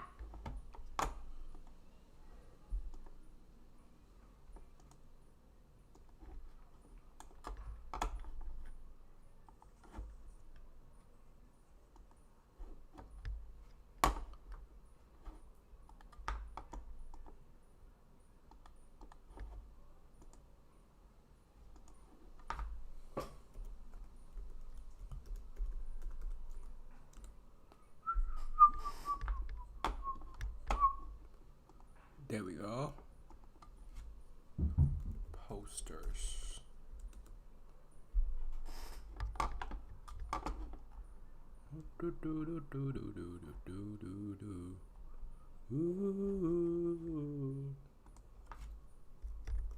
Plato posters.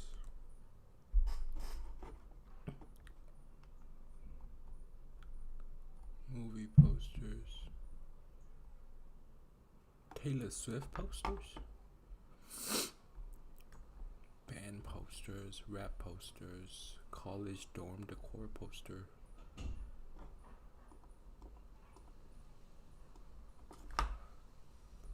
philosophy.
my food.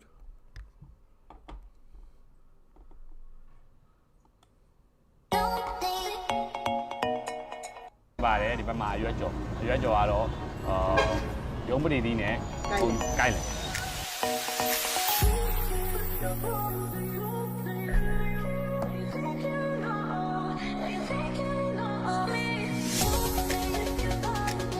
သူ့ရဲ့ထူလာချက်ကငါးဖြစ်နေရပဲအဲ့ကြောင့်900တာထွက်နေ900တာထွက်နေတယ်ဟောငါကင်စဝနာကဗါတဲ့ကြော်ကြကြည့်ပြီ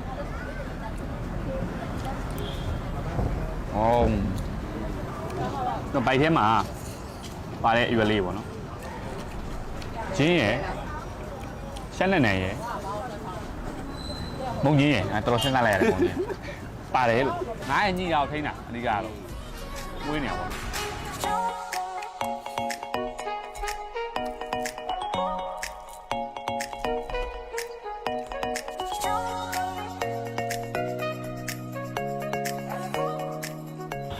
တော့ဒီနေ့ကဒါပထမဆုံးဆိုင်ပေါ့နော်ဒီကောင်းရွေးရတဲ့ဆိုင်ကျွန်တော်တို့တင်ငန်းကျော်စဝနာကျန်းချင်းရှိမှရှိတယ်ကြော်ကြား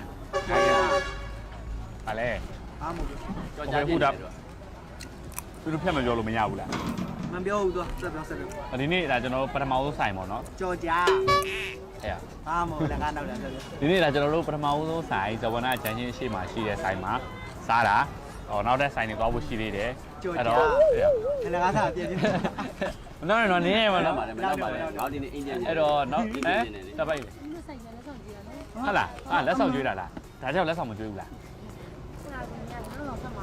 မဟုတ်လေဒါကြောင့်မကျွေးပဲဒါကြီးမမှားတာကြောင့်လက်ဆောင်ကျွေးတယ်ဟုတ်လေပါဒါပါလက်ဆောင်နော်ဟုတ်တယ်အကုန်လက်ဆောင်နဲ့စိတ်ပြီလေအမတင်ငါ၄កောင်တော့မှာပါကွာ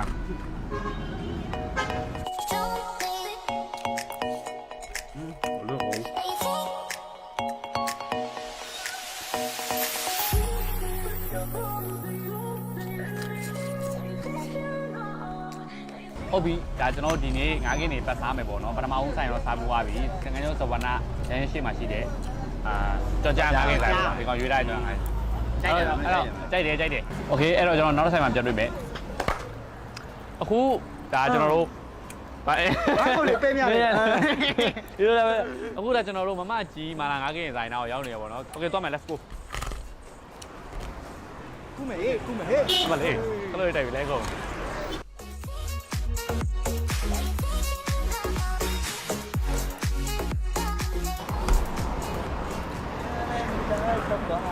โอเคမမကြီးမာလာခဲ့တယ်ဟုတ်ရှိမှာโอเคဟုတ်ပြီ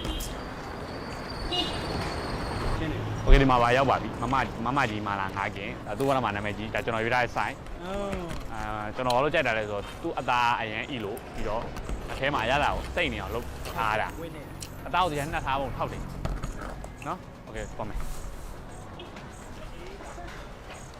ဆိုတော့ရောက်ပါပြီဒီဟာသူ့ဝနာလမ်းဆုံးတာဟုတ်လားကြဲပြောဒီမှာမိုက်ကသူ့ဝနာလမ်းဆုံးတာမမကြီးဟမ်ဒီပိုင်းအကောင်လေးရမယ်ပြောသူ့ဝနာပန်းညံတာမမကြီးမမကြီး2 special limited edition ဘာရှောက်ပြောနေမွေးကြိုင်လန်းဆန်းမမကြီးမာလာ9ခင်အစွမ်းတမလုံးရအောင်မင်းဘာကြည့်တာလဲမသိခုနတွေးလိုက်တယ်နှစ်ဖက်နိုင်ကြတယ်ရောလဲမာယူကြိုင်နေရမလားဟုတ်တယ်ခုနစကားတော့ပြောတာကြားပြီကော်ဖီကျွန်တော်ပေးပါတယ်တော့ပရိစားရရတာ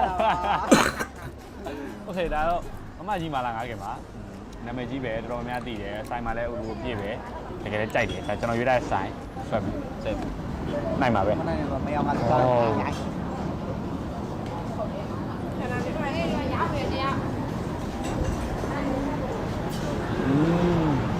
ခုနတခုကြားတယ်မှန်မင်းဒူးချောင်းနေတယ်လေအေးဟုတ်တယ်ဒီကောင်ဟိုဆိုင်မှာလည်းချောင်းနေတာ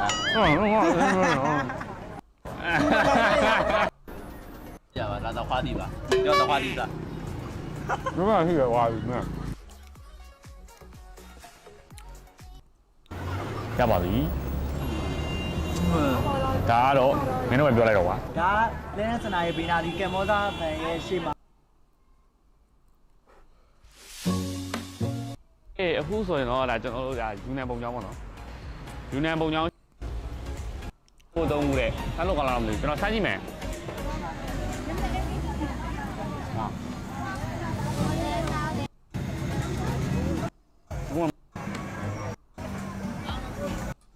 အဲ့ဒီอ่ะမအောင်အောင်อ่ะ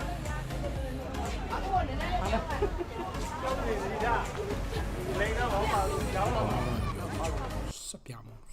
小阳光，小阳光。哎嘞，哇，都记得哇。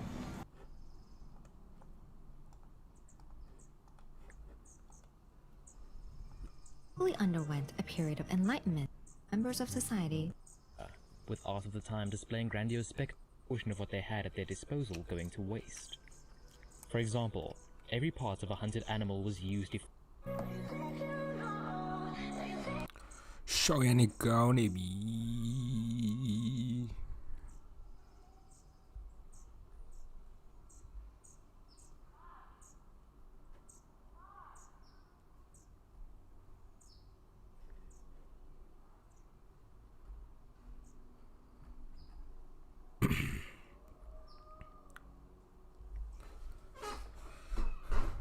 嘟嘟嘟嘟嘟嘟嘟嘟嘟嘟。ကိုတ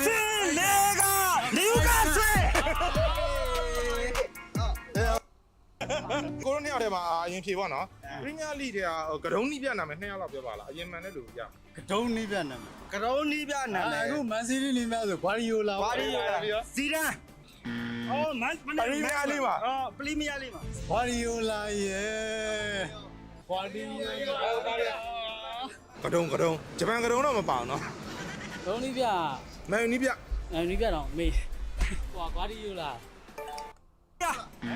မားတယ်မင်းကိုမေးလိုက်မယ်နော်ဆိုတော့တသိန်းအချုံးပေးလားတသိန်းနဲ့မရအောင်နော်ဟုတ်ပါပြီမန်ယူလက်ရှိအဆင့်ဘယ်လောက်လဲ၄ဟမ်၄အော်ပါတယ်နောက်တစ်ချိန်ခွင့်ထပ်ပေးမယ်၃မှန်ပါတယ်ဗျာ၃ပါကျေးဇူးပါဟုတ်ကဲ့ဆိုတော့အကိုတို့နှစ်ယောက်ကိုโอเคဆိုတော့ဒါတယောက်တော့မှန်တယ်ပဲပြောလိုက်တော့မယ်နော်အကိုတို့နှစ်ယောက်ဒီအဖြစ်မှန်ရင်အမှန်နဲ့လူစုငွေရအောင်နော်တရားနာတော့နော်အဲဝက်စလေးကဘယ်နိုင်ငံကလဲဟမ်ဘယ်ပြောလို့မရဘူးအစင်းလေကဒီကပြအပြီးမှာပါဘာပြိတ္တလဲကိုဒါနဲ့ကိုတို့အာကြီးဘောကွာတော့ဟာလည်းမသိဘူးလားဟမ်ကျွန်တော်ကျေးဇူးတင်ပါတယ်မှာဝက်စလိတ်ကပေးတာပါဆိုတော့ပြောတာဘာပြောချင်သေးလဲဝက်စလိတ်အရင်ကျေးဇူးတင်ပါတယ်လို့ပြင်မှန်တဲ့လူ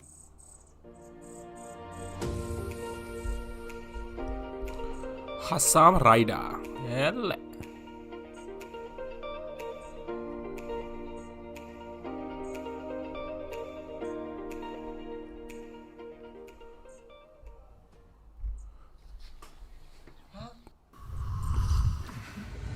Let's do this. Check this out. On September 19th, 2008, Republican Congressman Spencer Baucus made a trade that was effectively a bet that the stock market would drop. His trade meant that for every percentage point that the NASDAQ dropped, his investment would go up by 200%. This is what's known as shorting the market. And it was actually a brilliant bet because take a look what happens over the next 4 days.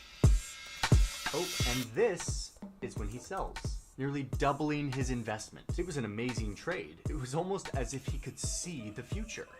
Wait, what's this? Ah, the day before he made this trade, Baucus was sitting in a room in a private meeting with the top officials of the US Treasury and Fed. The meeting was so secret that everyone had to hand over their phone before entering the room. The people that Baucus was meeting with were the ones who were in charge of making sure that everything was under control in the US economy.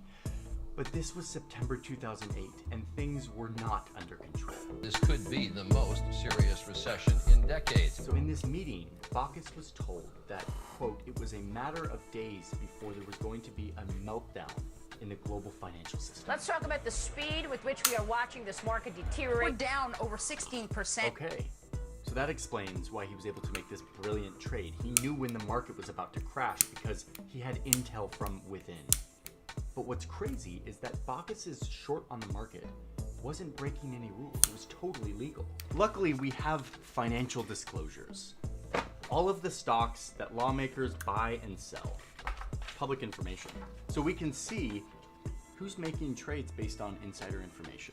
And we've used all of this information to make a list for you. A list of the lawmakers that we see as some of the best investors in our country. And in this video, I want to explain how their insider knowledge may help them make the best bets on Wall Street. There's all sorts of insider trading happening in Congress. That's because they're corrupt and they want to keep making money from that insider trading. The American people should know that a member of Congress is never leaving a classified briefing and calling their stockbroker. So, we in the West love a good free market. Buy, sell, and invest as you please. But for certain people who have special insider information about the economy, we have rules to stop them from gaming the system with their knowledge. We passed these laws like a century ago. They're called insider trading laws. Insider trading. Insider trading. Basically, they prohibit people from selling an investment like stocks using non-public information. This includes tipping this info to other people who would then go buy the stocks based on that insider information. And an insider is anyone who is an officer or director or 10% stakeholder or anyone who possesses insider information because of his or her relationship with a company. This could be like the daughter of a CEO who has insider information because she talked to her dad around the dinner table about what the company's gonna do next. So if you're the CEO of Microsoft, you're not allowed to sell a bunch of your stock the day before you release an earnings report that shows that your company's profits are down, which will likely trigger like a drop in the stock price. A free market needs to be a fair market too, so that the insiders aren't always the ones with the knowledge to make the best trades. Okay, so while insider trading laws are very clear when it comes to business executives, there's a group of people in our society to whom these rules kinda don't apply. Lawmakers. Historically, Congress has had no restrictions when it comes to trading stocks. For most of American history, insider trading laws that affected CEOs didn't apply to members of Congress. Lawmakers hear loads of private information. They sit on committees where they investigate and talk to businesses all the time. This stuff affects the economy and thus the stock market, and a lot of it is private. They know this stuff before the rest of us do. And yet for most of our history here in the United States, lawmakers have been able to buy and sell stocks with very little restriction. And that is why this report exists. This brilliant study recreates all of the trades that senators made over the course of 4 years in the 90s and found that consistently these senators had abnormal positive returns, like way better than some of the best investors in our country. A study of data from the 1990s showed senators' trades outperformed the market by 12% per year. That crushes investment guru Warren Buffett, who only managed to beat the market by 2.5% that decade. Okay. So either these civil servants are just like super savvy investors, or, as the study suggests, the senators knew the appropriate time to buy and sell their common stocks. Like, we're all kind of guessing when we're playing the stock market. Everyone's guessing what's going to happen next. If you kind of know what's going to happen next because you're like privy to information about the economy, you can play the game a lot better. Thank you, BetterHelp, for sponsoring today's video. I'm a massive believer. Try it out at a discount to see if it's on Boehner, quote, declined to discuss their transactions. After this blatant display of insider knowledge, it became more and more clear that lawmakers were using their knowledge to enrich themselves. And it was not a great look at a time when millions of Americans were losing their life savings and jobs and houses. It was the worst day on Wall Street since the crash of 1987. Oh, but remember, it was still legal. They weren't breaking any rules. It was their right to do this. But How is still fucking legal? And in 2012, they passed a law on themselves. We have an act of Congress. Look at this. 112th Congress passing laws to regulate their own greed. I love this. I love this. The idea that everybody plays by the same rules is one of our most cherished American values. Oh, and look at the name of the law. This is the Stop Trading on Congressional Knowledge Act. The Stock Act. Pretty clever. This law bans Congress from buying and selling stocks based on insider information and requires them to publish all of their trading activity, which is one reason why I have all of this paper. They're like now required to disclose all of their stock trading. Great. 2012, they passed the law. Problem solved, right? Well, no. Not according to our reporting. Despite this law, we still have a list that I'm now about to show you. This is a list of all the lawmakers who went on to continue to make savvy trades in the market, all while still being totally clued in to private and privileged information about the economy. Okay, first up, we've got the financial disclosure of Republican Senator Richard Burr from North Carolina. Ever since sharing the results that my wife and I have had from our Etsy shop here in 2022, the number one question that I get asked is if you were starting, sellers are just dropping the ball. Now, it's not their fault and the thing that I see a lot of Etsy sellers making a mistake and not doing, and that is researching and choosing a good niche. This starts with, we could go ahead and start up there that I can use, and I'm going to go ahead and use that tool. So I'm using Everbee, by the way, and if you want to try it for free, you can. I'll leave a link down in the description, and I'll put a little link in the I'll put it right there, and you can check it out if you want. It's free. Yes, you'll buy me a cup of coffee if you go through it because I am an affiliate for it, but I use it almost every single day. So here it is. I'm going to look at this data. I'm going to sort this by sales. All right. So all I did is I took that page, it had all those products, and then I'm looking at all of the different products they're selling, and I'm looking at the sales volume. Now, I don't even really care what types of products these are right now. All I am looking at is I'm looking to see if there's demand in this market. Are there people buying products? And obviously there are. See, all of these products are selling. Now, I'm not going to look and see what ones are selling yet, but I will do that. But all I'm looking for is demand. So in this case, check, there's a lot of demand, and by looking at this, there's a lot of different types of products. So that's how I would validate the niche. So step 2 in the roadmap is this right here, and that is creating and launching multiple products that are going to be specific for that one customer. So this is a great visual so you can understand what we're trying to do here.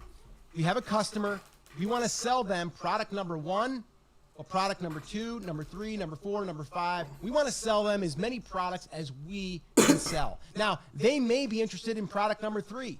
They might not have seen product number 1 yet. But if they do, they might want to buy it. So this is where a lot of Etsy sellers are not focusing because they have not yet done step number 1, which is really figuring out and honing in on a niche. So step number 2, create and launch multiple products. And you might be wondering, well, how do I figure out what products to sell? How do I get any ideas? Well, we go right back to where we were, and then we start to now look and see what are people buying and what could we create.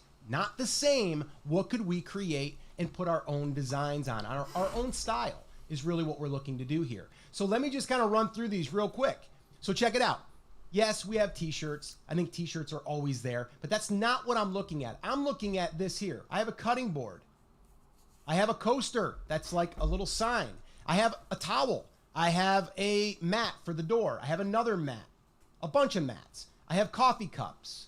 I have this little stand. I don't know if I could sell that or not. I have pillows. I have another mat. I have a metal sign. I have a candle. Let's see. I have towels. I have a picture of a map. I have a flag. I have another sign. See? So I have a lot of different options here. A lot of different options. I have socks. So I have all of these different things that I potentially could sell to this market that I could create my own designs and put them on this type of products because these people are buying these products. So that's how I would validate these products, but I would also get product ideas. And moving on to step number 3, we're going to go ahead and get some traffic.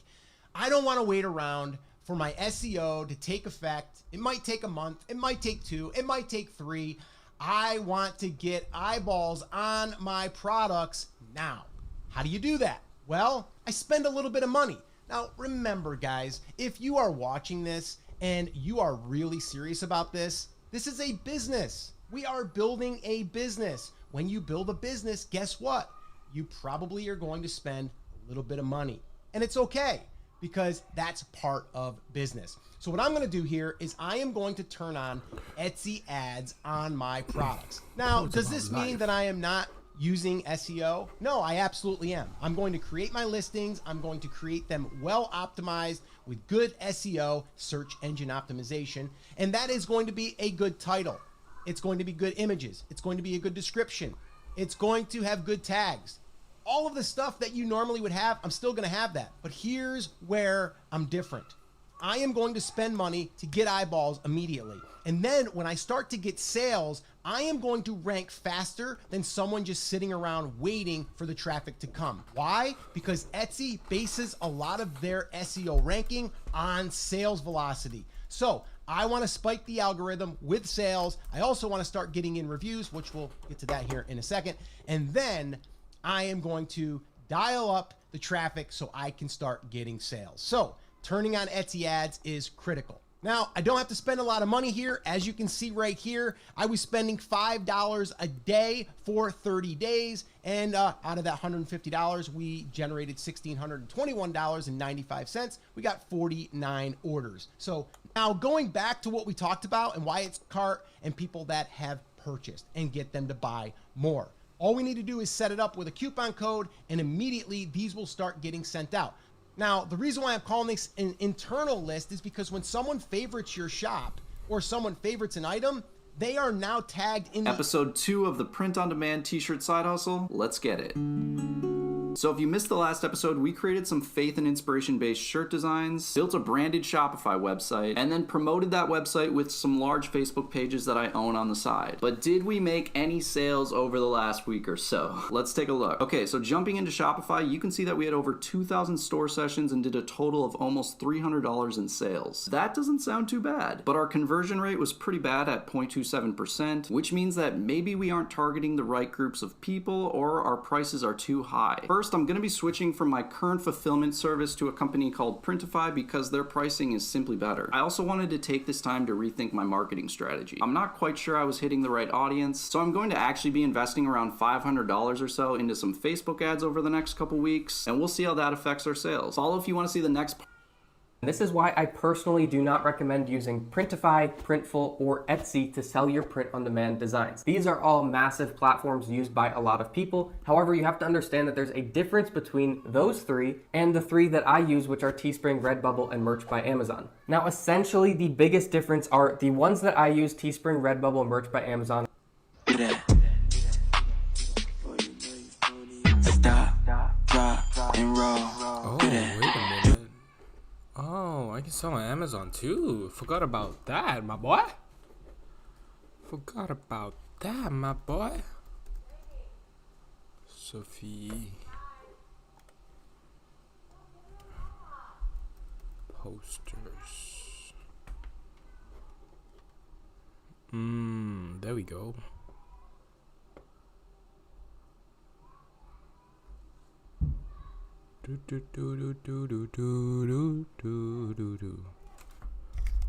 Marcus Aurelius quote poster and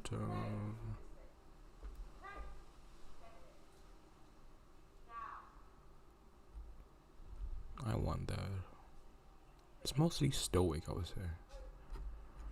Let's check out. This one is too much, isn't it?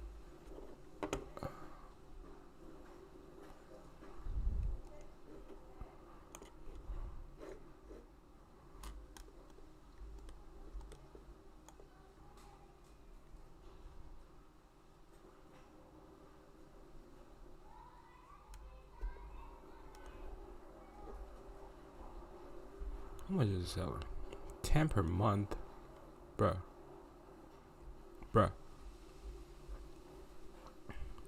Only by one guy.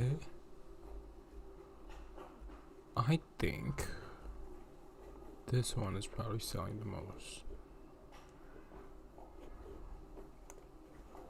Melody kan zapi de car.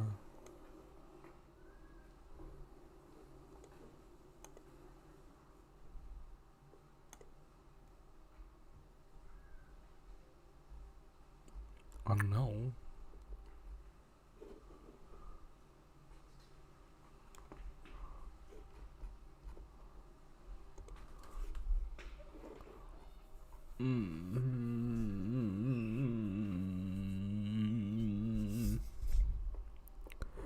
Sure.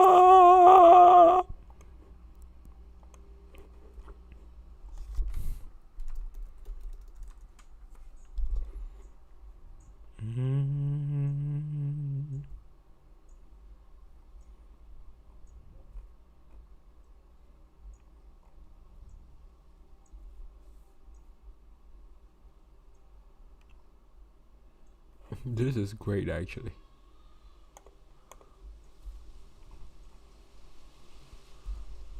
$134.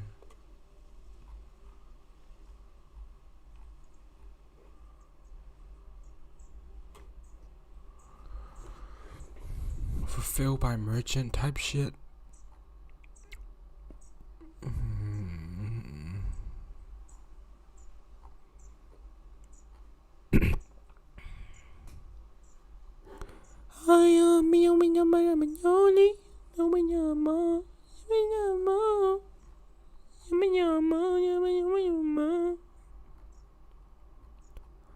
Hey, I want you.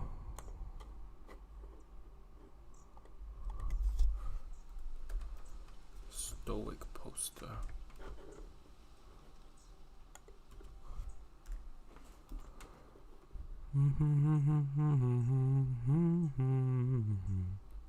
These are too expensive. That's what it is.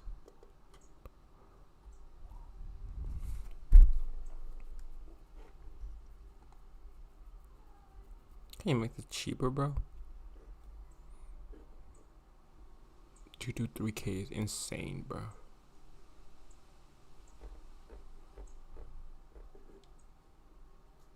Two people selling it.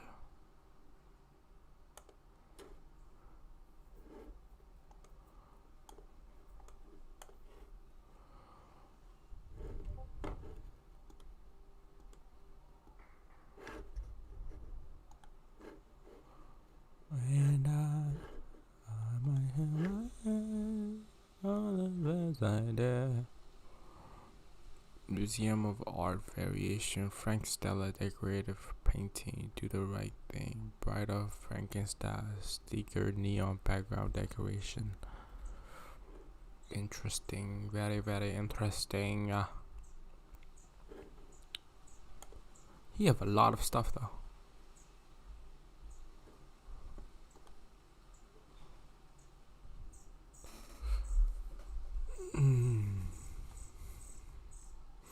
Nah, one per month is crazy. I'm guessing he's the only one. Huh? Apparently not. Porn stock. What the fuck is this?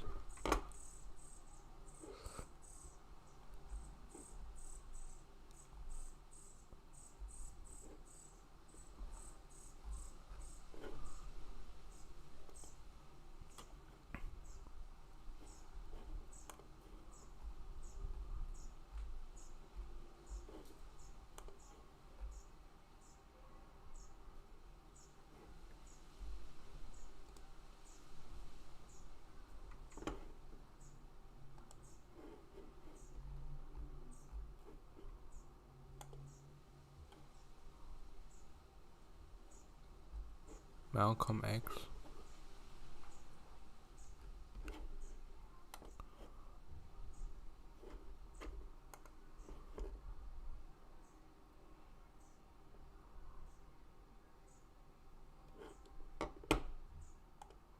This one is interesting.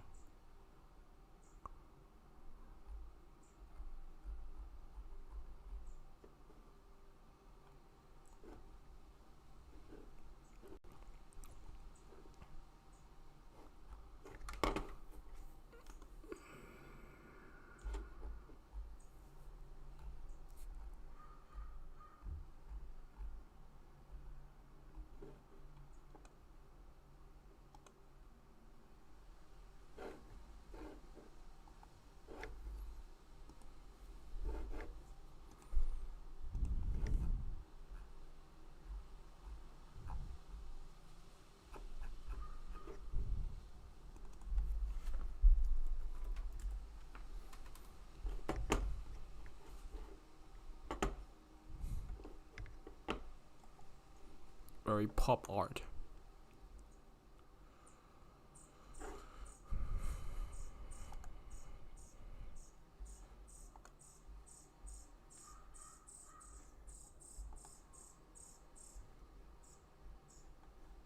Oh no.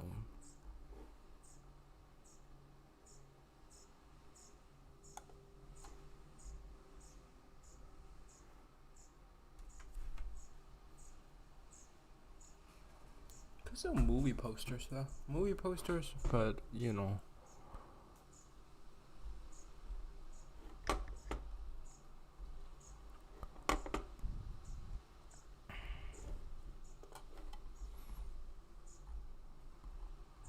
Just movie posters mostly.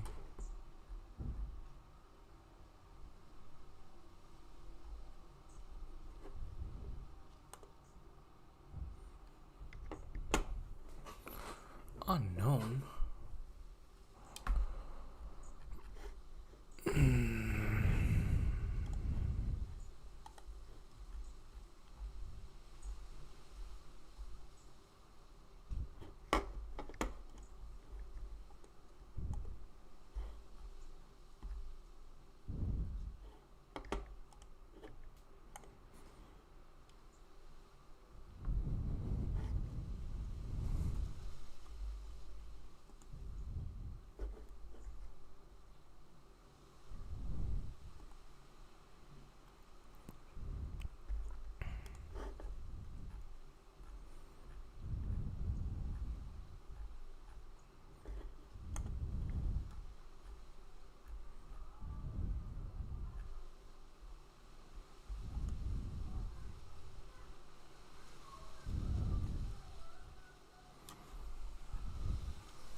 People do love these people.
Babe, I need the code. The code? Yeah. Let me see. 311673. 311673. Yes. Are you still streaming? Yeah. What is Etsy shop that you were looking? Oh, it's just a shop like Amazon. Oh, okay.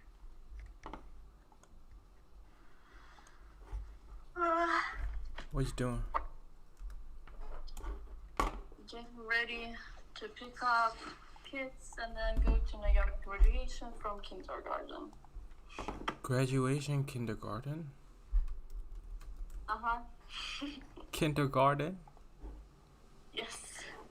That's a big deal for her, you know. It's a big deal turning on me. 4-year-old, you know, graduation the first time. Nah, that's insane though. They have graduations. I can't believe it. How? What is like the ceremony? What do they do? Like, They do a little performance. Oh, that's so cute. I'm also taking my camera because Natalie wants me to take some photos.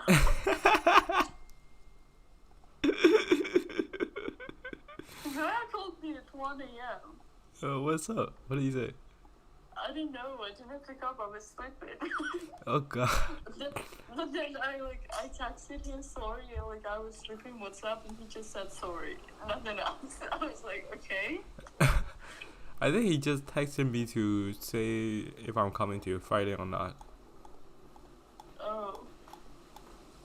Yeah, talk to him. He wants you to come. Yeah, I'm coming. Okay. I can't leave my boy alone. By the way, I have something to show you. Or maybe you've seen. Oh no, you haven't. Because on Instagram, Sai posted something from the trip that they went to with Stella, Pompon, and Austin and stuff. He posted a video where he was kissing Stella there. Kissing someone? Kissing Stella. Kissing Stella? Yeah, on the sofa. There's no way. Yeah, like you should see it in Instagram. I should check it out right now. It's on stream. I can't check it out on stream. Chill out. Chill out. Hey, let me switch my camera. Switch my camera.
Sorry.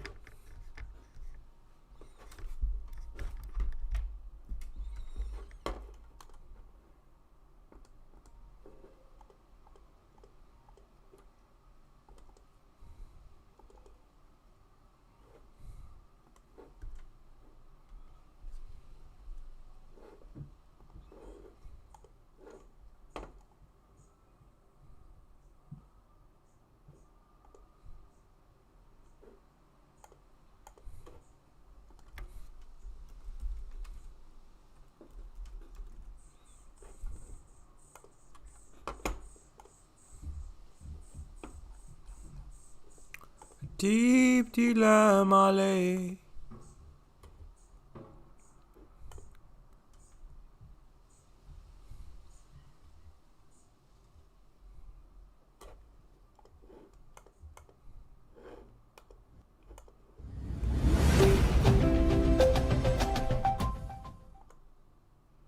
အားလုံးပဲမင်္ဂလာပါဒီနေ့မှာတော့ကျွန်တော်ကဆရာမင်းလူရဲ့အနာဂတ်ကုမ္ပဏီ limited ဆိုတဲ့ဘုရုတော်တစ်ပုဒ်ကိုဖတ်ပြချင်ပါတယ်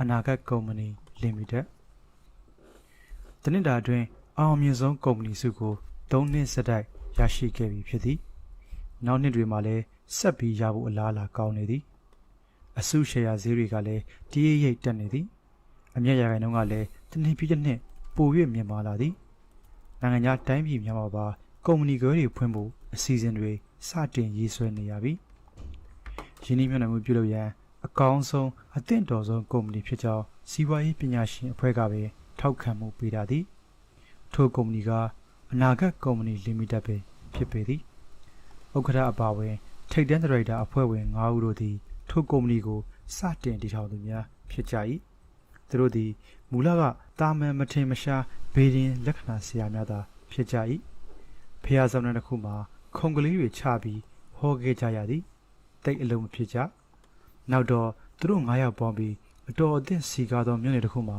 အခန်းကလေးတစ်ခန်းငှားပြီးအလုတ်ခန်းဖွင့်ကြည့်သည်အဆင်မပြေလားတချို့လားတွေကြလျင်အလုတ်ခန်းလှကတော့တောင်ပြည့်မီအောင်ပြသဖြင့်အိတ်ထဲကစိုက်ထုတ်ကြရသည်ကိုယ်လုပ်ငန်းအတွက်တော့အောင်မြင်အောင်ရရမချေနိုင်တဲ့သူတွေကဟောစတန်တွေထုတ်နေလို့ဘာသုံးကြတော့မှလဲသူတို့သည်ကိုယ်ပညာကိုတော့ပြန်ပြီးမယုံကြည်နိုင်တယ်လို့ဖြစ်လာသည်တို့ရရင်သူတို့၏ကံကြမ္မာကတော့သူတို့လိုဝေဒပညာရှင်တွေကိုယ်တိုင်မသိလိုက်ပဲလူးလွန့်နိုးထလာခဲ့လေသည်ထိုနေ့အဖို့ဘယ်ရလက္ခဏာမင်းမိသူတယောက်မှမရောက်လာသည်ခိုင်ပြင်းရှိသဖြင့်အာကာသဂျာနယ်တွေဖတ်ရင်မကြခင်ကျင်းပတော့မည်ယူရို2004ဘောလုံးပွဲမှာဘိုးဆွဲနိုင်ခြင်းရှိသောအသင်းများကိုခံမှန်းနေကြသည်အချမ်းပြင်းတွက်ချက်မှုအရာသတင်းဟာနိုင်နှင့်စသောအသင်းတင်ဘိုးဆွဲနိုင်မည်ဟုအဖြေထွက်သည်ဂျာမနီသို့မဟုတ်ချက်အသင်းဖြစ်နိုင်သည်ဟုယူဆကြသည်ထိုစဉ်တွင်ရုံးခန်းထဲသို့ဧည့်သည်တယောက်ဝင်လာသည်သီလရှင်ဆရာလေးတစ်ပါးဖြစ်၏အသက်30ဝန်းကျင်ခန့်ရှိမည်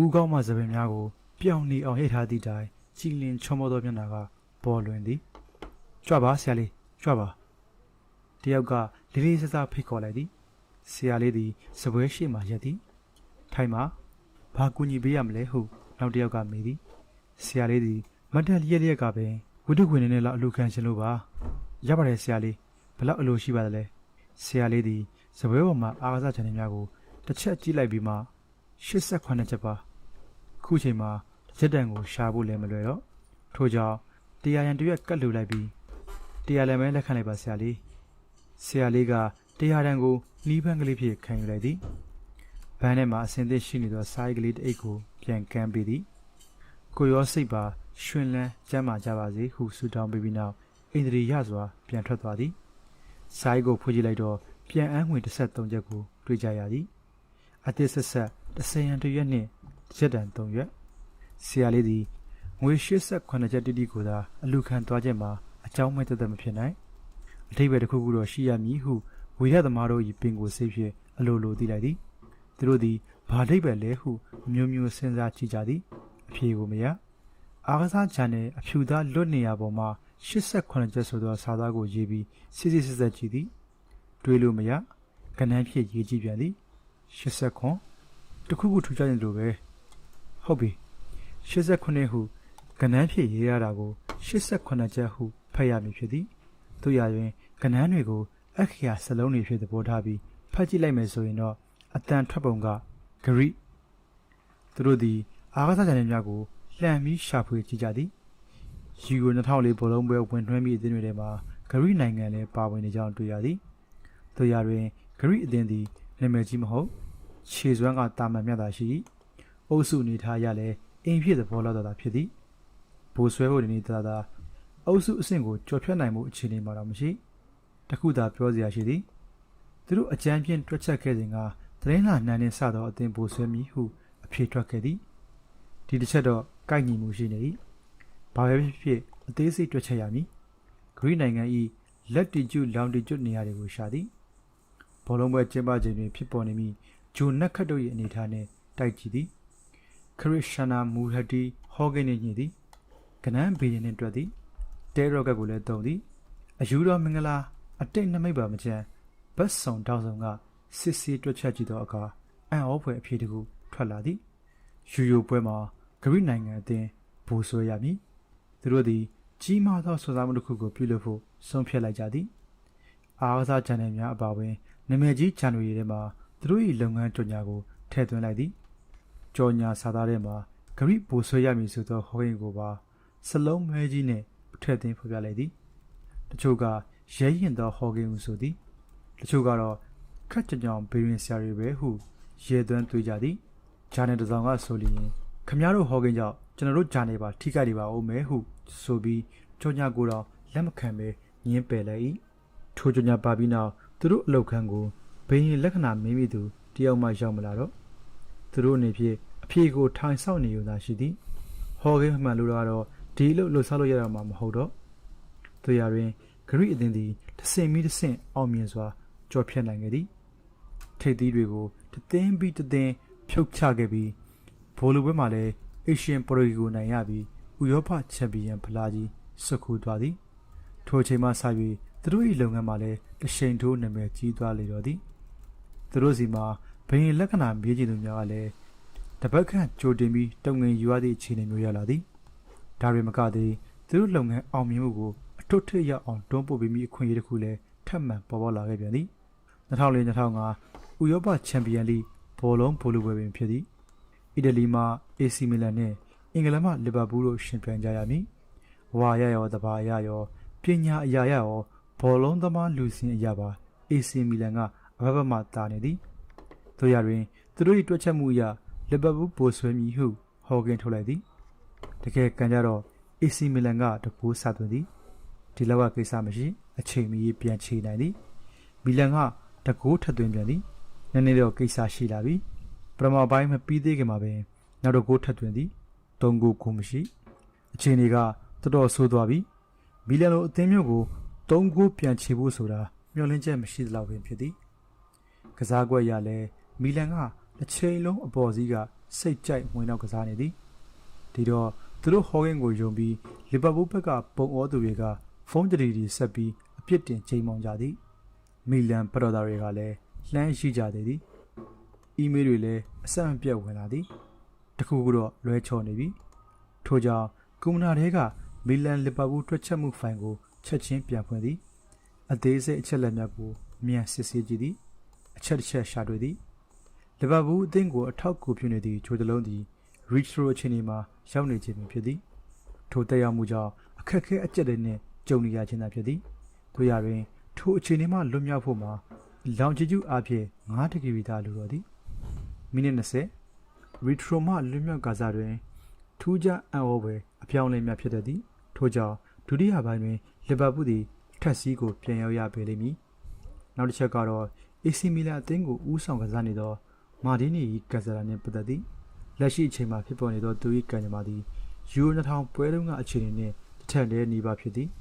ယူရို2000တုန်းကဘိုးလူပွဲမှာသူကအီတလီအသင်းကောင်းဆောင်ပြင်သစ်နဲ့ကန်ရသည်ပွဲပြီးခဏီတီအီတလီကတကိုးအသာနှင့်နိုင်နေသည်မိနစ်ပိုင်းလေးအလိုကြာမှပြင်သစ်ကခြေပါကိုသွင်းသည်အချိန်ပိုမှာတကိုးထပ်သွင်းပြီးပြင်သစ်နိုင်သွားသည်အီတလီရှုံးသည် AC မီလန်သည်လည်းအီတလီအခြေစိုက်အသင်းဖြစ်၏လီဗာပူးမှာအင်္ဂလန်မှဖြစ်တော်လဲပြင်သစ်နဲ့အင်္ဂလိပ် ရေလက်ကြားတစ်ခုသာခြားသောအိမ်နီးချင်းနိုင်ငံများဖြစ်၏လောင်တီကျူအားဖြင့်လည်းတိတ်မကွာလားထိုချက်ကြောင့်လည်းလီဗာပူးကမထင်မှတ်ပဲပြန်နိုင်သွားလိမ့်မည်ဟုကောက်ချက်ချနိုင်သည်နောက်ထူးခြားတိုက်ဆိုင်မှုတစ်ခုကတော့နှစ်ဖက်ကိုသမားတို့၏အမည်များရင်ဖြစ်သည် AC မီလန်ကိုသမားဒီတာလီဗာပူးကိုသမားဒူဒက်စနီနန်ဖြစ်သောဓာတ်နှလုံးထက်တွေကြီးဖြစ်သည် AC မီလန်အသင်းကိုမီလန်ဟုခေါ်ကြတာများသည်ကျတာပတိနံဖြစ်၏စနေနှင့်ကျတာပတိဓမ္မာဓာတ်ကြနေသည်ရန်ဘက်ဖြစ်၏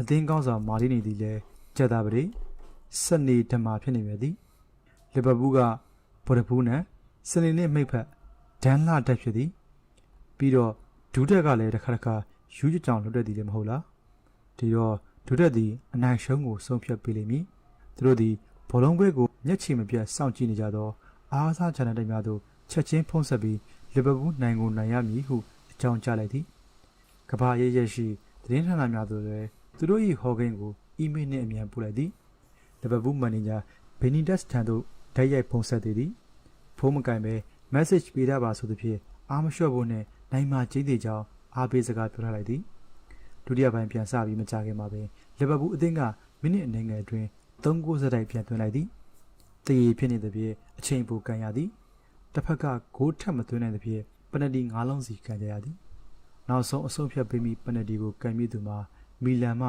ရှက်ရှင်ကိုဘော်ဒဘူးနံဖြစ်နေပြန်သည်ဖမ်းမဲ့ကိုသမားကဒူဒက်စနေနှင့်ဘော်ဒဘူးမိတ်ဖက်ဖြစ်သဖြင့်ဘောလုံးသည်ဒူဒက်စီတက်ရောက်သွားပြီးကာကွယ်လိုက်နိုင်လေသည်သူတို့ဟော်ဂင်ထိုးထားသည့်အတိုင်းကွက်တီပဲလီဗာပူးတင်ဘိုးဆွဲပြီးသူတို့ကိုချီးကျူးဂုဏ်ပြုသောတယ်လီဖုန်းတွေအီးမေးလ်တွေအဆက်မပြတ်ဝင်ရောက်လာသည်လီဗာပူးအသင်းမန်နေဂျာဘီနီဒက်ဦးဆောင်ပြီးအသင်းသားတွေအားလုံးစုပေါင်းလက်မှတ်ထိုးထားသောကျေးဇူးတင်ကြောင်းသဝင်လာလဲရောက်ရှိလာသည်ကမ္ဘာကျော်သတင်းစာကြီးများဖြစ်ကြသော New York Times, International Herald Tribune, Le Monde, Asahi Shimbun, Bangkok Post, Trade Time စသည်တို့ကလည်းသူတို့၏ဟော်ဂိမ်းအကြောင်းကိုတခဏနာရေးရသည်ထိုင်းမဂဇင်းကြီးကတော့မှအထူးသတင်းထောက်တယောက်ဆက်လွတ်ပြီးအင်တာဗျူးလုပ်ခဲ့ရလေသည်သူတို့လုပ်ငန်းမှာလည်းတရှိန်တိုးအောင်မြင်လာသည်သူတို့စီမှာဘယ်လက္ခဏာမေးဖို့လပေါင်းများစွာကြာအောင်ကြိုတင်စီးရင်ပေးဆောင်ရွက်ရတာမျိုးဖြစ်လာသည်နိုင်ငံခြားကလှမ်းမိတာမျိုးတွေတောင်ရှိလာသည်ထို့ကြောင့်လုပ်ငန်းကိုတိုးချဲ့ရသည်ဝန်ထမ်းတွေထပ်ခန့်ရသည်လုပ်ငန်းသည်တဖြည်းဖြည်းပို၍ကြီးကျယ်လာသောအခါအစုရှယ်ယာတွေခေါ်ပြီးကုမ္ပဏီလီမိတက်တစ်ခုဖွဲ့စည်းတည်ထောင်ရလေတော့သည်သူတို့ကုမ္ပဏီအဆောင်အုံသည်10တက်ရှိသည်ဂရနိုက်ကျောက်များဖြင့်တည်ဆောက်ထားသည်နှစ်ဖူးစီတွင်ရွှေရောင်စဒဘဝစလုံးကြီးများတက်ဆင်ထားသည်အဆောင်အုံကြီးရှေ့တွင်ပန်းကြံရှိသည်ဘေးဘက်နှင့်နောက်ဘက်မှာတော့ဓာတ်ရိုက်တက်ဆင်အဆောင်ရရများပြုလုပ်ရာတွင်အစင်သည့်ရနိုင်အောင်နေအသည့်နံသည့်အပင်မျိုးစုံကိုစိုက်ပျိုးထားသည်တချို့အပင်ငယ်များကိုမှန်လုံးအိမ်များထဲတွင်လိုအပ်သောအလင်းရောင်အပူချိန်ရေတို့ကိုပေးပြီးစိုက်ပျိုးထားသည်စိုက်ပျိုးဖို့မလွယ်သောရှားပါပင်တွေကိုတော့လက်လက်ဆက်ဆက်ရအောင်ပြင်စ5ပါးစလုံးကိုဖရီဇာရေခဲခန်းထဲတွင်တင်စီထားသည်ထိတ်ဆုံးခေါင်မိုးမျက်နှာပြင်ကွက်လက်တွင်လက်ခတ်တရားကြီးမှန်မြောင်းကြီးမှရှိသည်အဆောင်ကြီးအောက်ဆုံးတွင်အဲဂျိုဌာနစုံစမ်းရေးဌာနကြိုတင်ချင်းစုံမှုဌာနများရှိသည်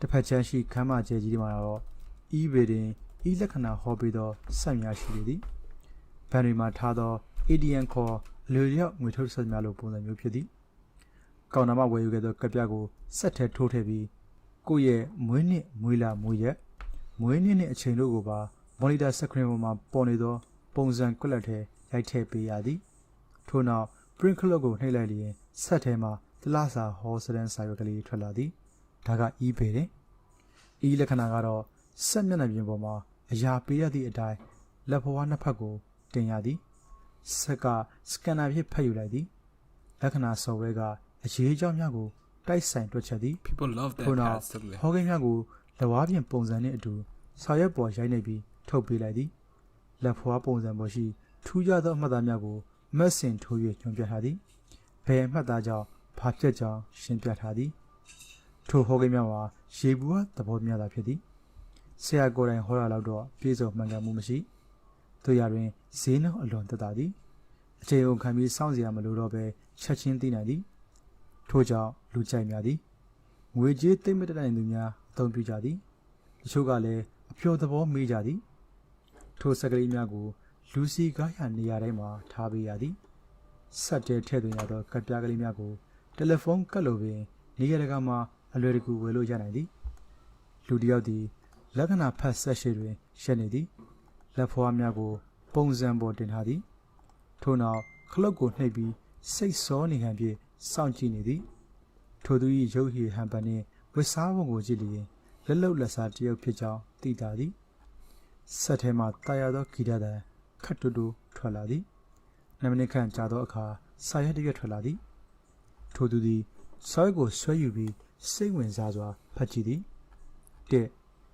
ယခုရက်အတွင်း၌တင့်အဖို့အမြင့်သို့တက်လှမ်းနေသောကာလဖြစ်၏မှန်လိုက်လေသူသည်ဆောက်လုပ်ရေးလုပ်ငန်းတစ်ခုမှာအလုပ်လုပ်နေခြင်းဖြစ်၏မနေ့ကပင်ဆောလက်ဆတိုက်၏ခေါင်းပေါ်တက်ပြီးလုပ်ခဲ့ရသေးသည်နှင့်ရာဘတ်လက်ဝါးပြင်ပေါ်တွင်တန်လျက်ပုံပါသောကြောင့်အချီးမှုခေါင်းဆောင်ဖြစ်နိုင်သည်သူအလွန်ဝမ်းသာသွားသည်ထိုဟောကိန်းကလည်းမှန်မှုတော်တော်နီးစပ်သည်စိုက်ထဲကတာဝန်ခံအင်ဂျင်နီယာကသူ့ကိုတော်တော်သဘောကျရသည်သူကလည်းမျှော်လင့်ထားသည်ဒီတိုင်းဆိုမကြခင်မှာအဆင်ပြေတော့မည်လက္ခဏာပေါ်မှာတန်လျက်ပုံပါတဲ့ဆိုကြတဲ့ကပယံအဖွဲ့ခေါင်းဆောင်ဖြစ်ဖို့လားလာကောင်းနေပြီမဟုတ်လားတချို့ကိစ္စတွေကရက်ချင်းယူပြီးအကြာကြီးဆောင်ဆိုင်နေရလို့ရတာမဟုတ်ရုတ်တရက်ဖြစ်ပေါ်လာသောပြဿနာတွေရှိတတ်၏ကျမ်းမာရေးဆိုးရလာတာဆေးရုံတက်ပြီးခွဲစိတ်ကုသမှုခံရတာလင်ပြောက်သားပြောက်ကိစ္စအမှုခင်းဖြစ်လို့အချို့နောက်ခံရသောကိစ္စဒါတွေအတွက်ချက်ချင်းအရေးယူဆောင်ရွက်ပေးနိုင်အောင်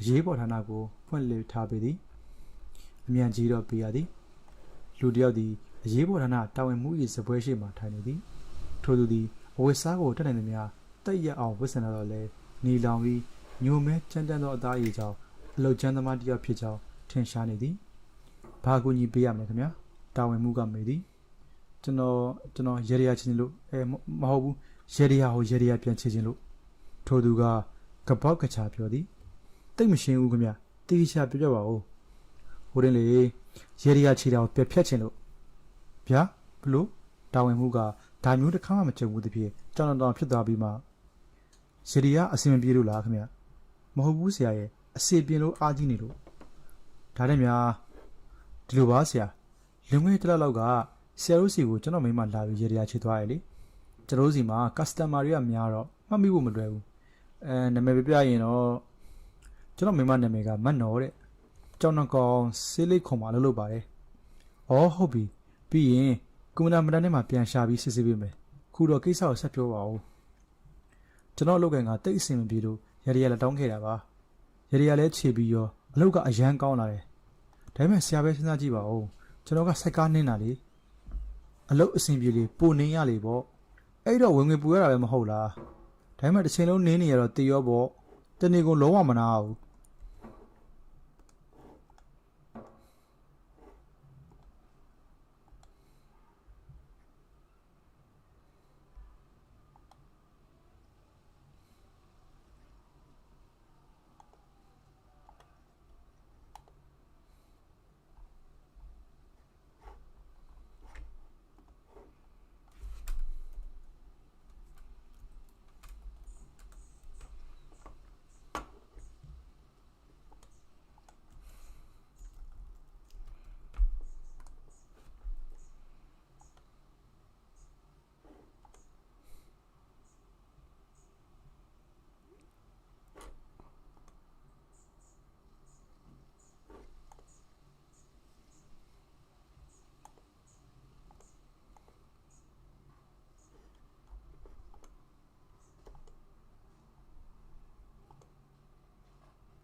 Bruh, you ain't shit, bro. You using AI, the fuck?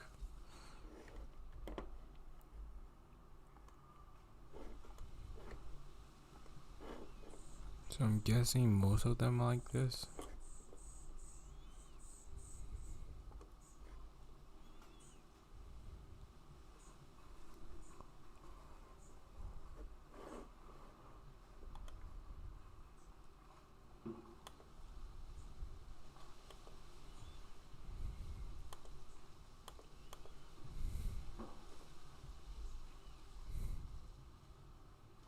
Those are pretty funny, to be honest.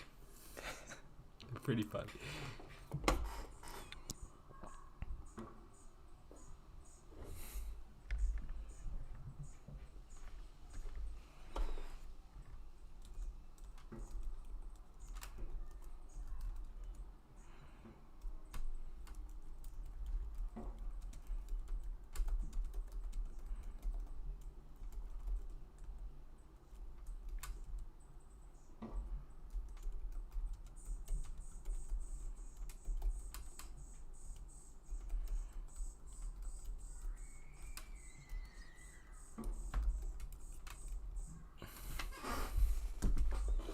Bro, he's making banks, bro. Damn.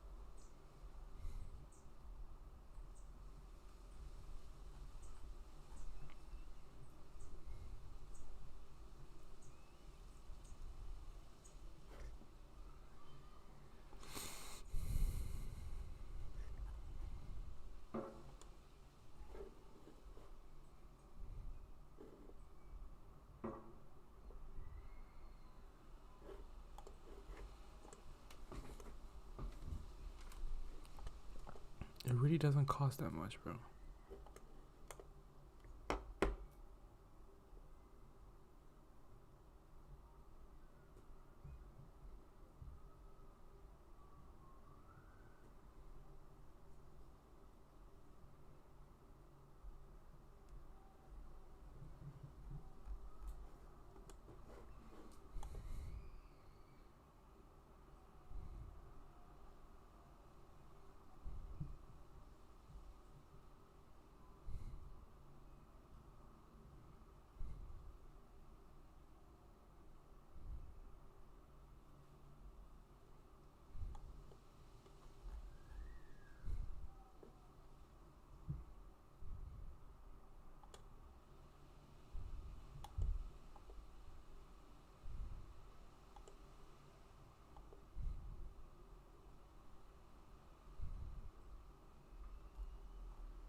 Are you fucking dumb? Are you guys fucking dumb?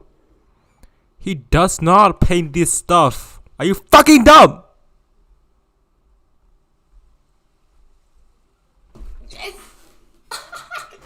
It's so great, bro. I don't know about this item. Handmade? Handmade?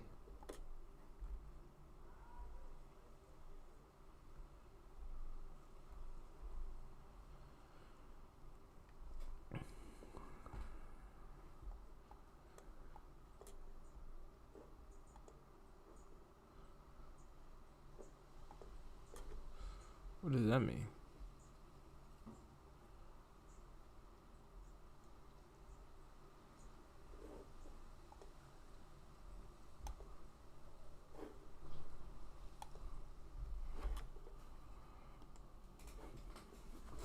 So now fine printers by hand using digital pen. By hand using digital pen and tablet is crazy. Digital pen and tablet, you dumb fuck. Canvas. Here's for the hand brush with. And finally, the canvas is coated with 3D UV vanish for gloss finish and water resistant surface. It does look feel like a traditional oil painting texture, and each brush stroke is painted.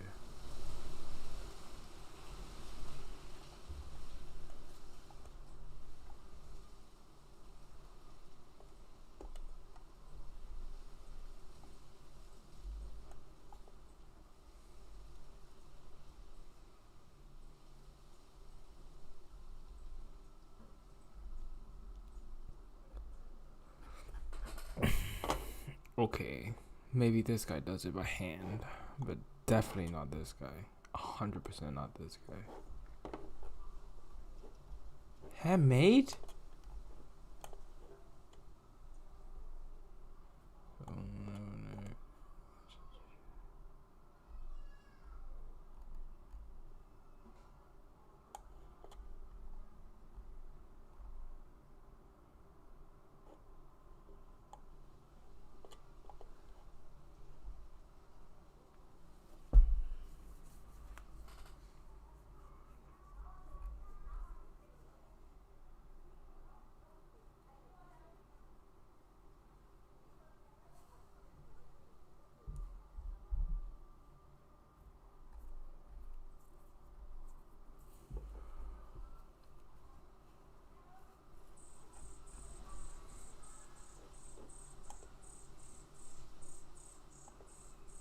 They are making fucking bangs, bruv. Look at these revenues. What?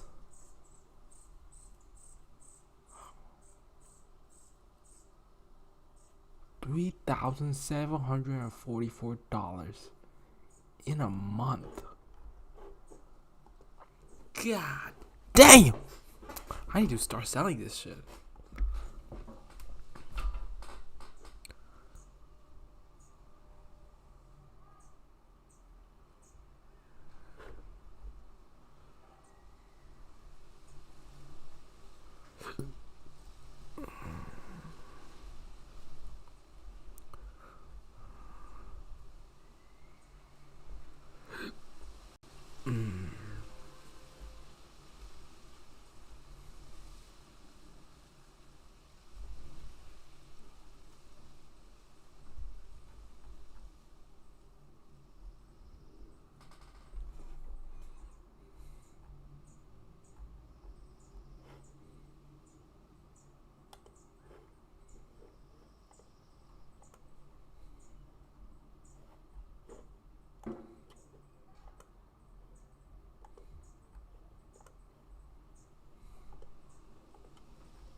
Very interesting, you know.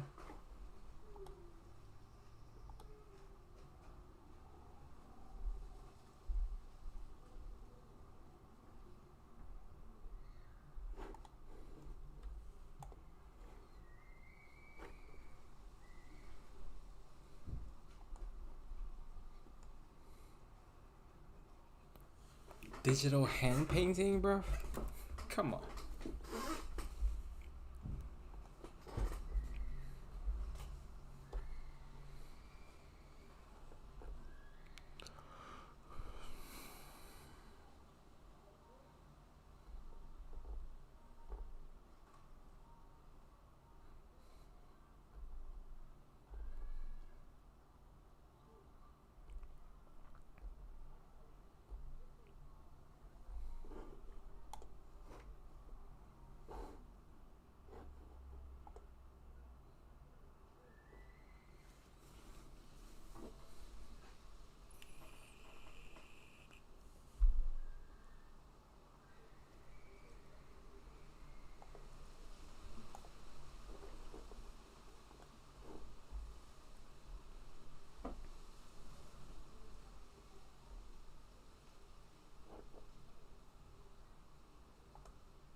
Everyone wanted to feel badass.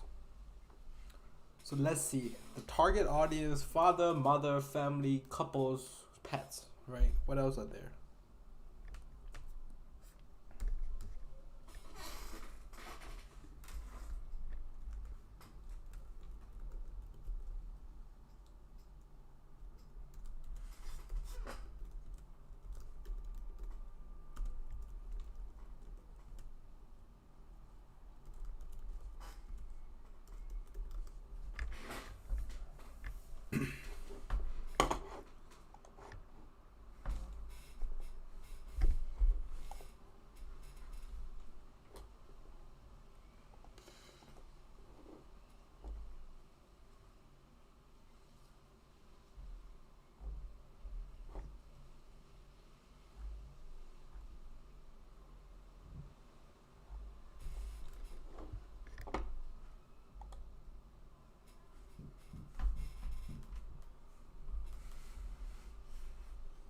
Custom Funko Pops, crazy.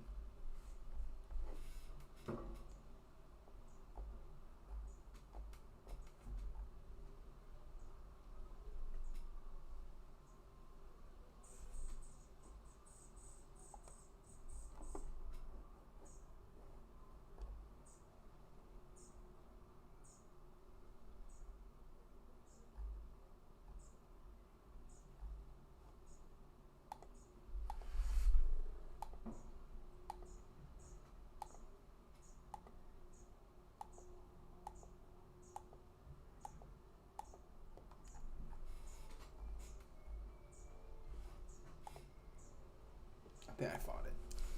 This is what I want to do.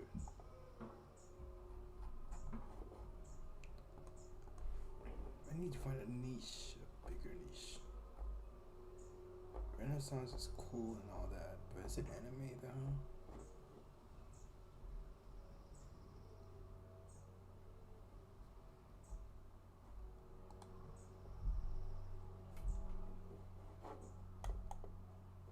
This is pretty fucking cool.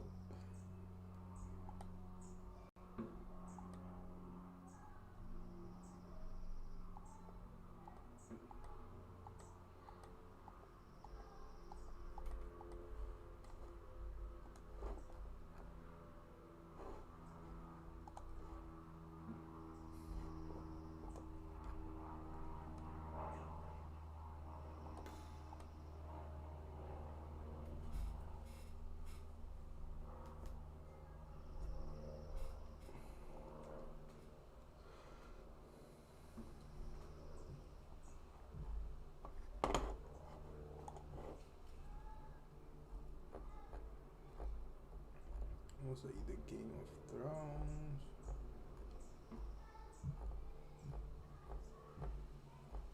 Maybe we could do something a little bit for like the movies.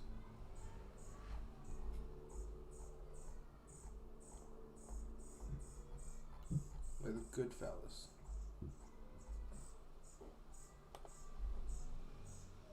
Which is movie or anime?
Oh, this is so cool.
start running TikTok ads.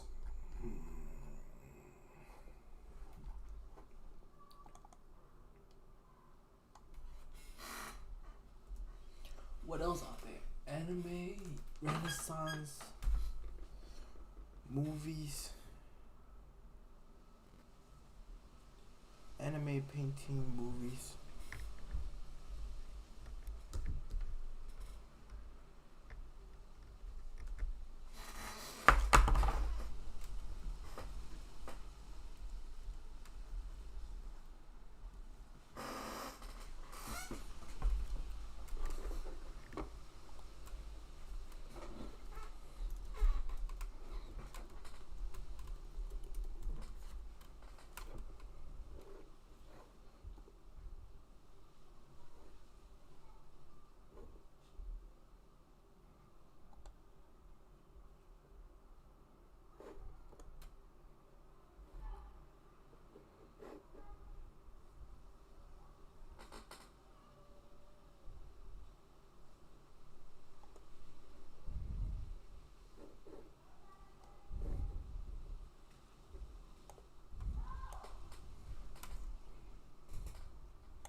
I can combine two images.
Well, hello, good people. Today we're here. It's got Esty 1.5.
Okay, guess I need to learn more about that.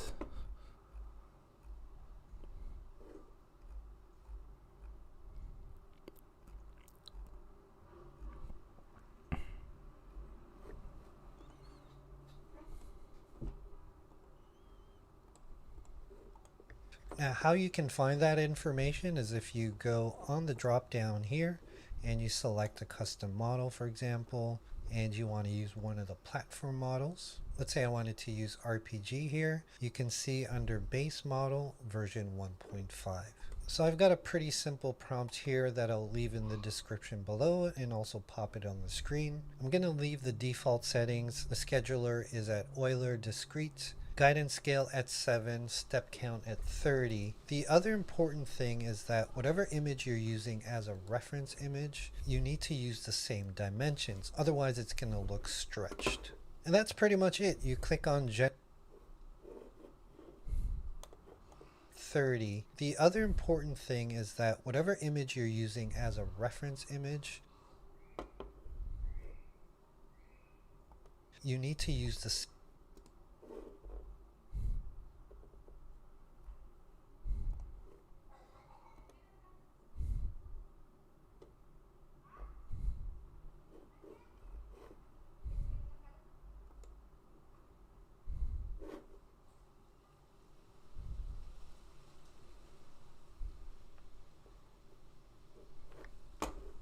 Definitely possible. same dimensions. Otherwise, it's going to look stretched. And that's pretty much it. You click on generate and let's see what we come up with. Stretched.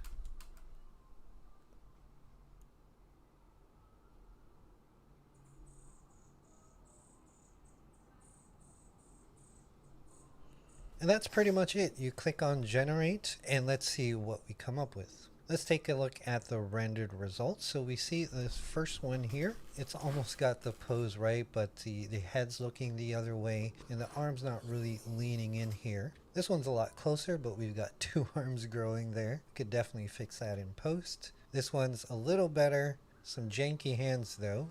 And I think out of all of them here, we have, in terms of the pose, the most accurate here. But it does a pretty decent job. It's even rendering the bench and the environment similar to the image. So these two, in terms of the head position, are more accurate. So you might have to run it a few times to get the exact photo you want. That's just the nature of AI image generation. It's not always going to be perfect.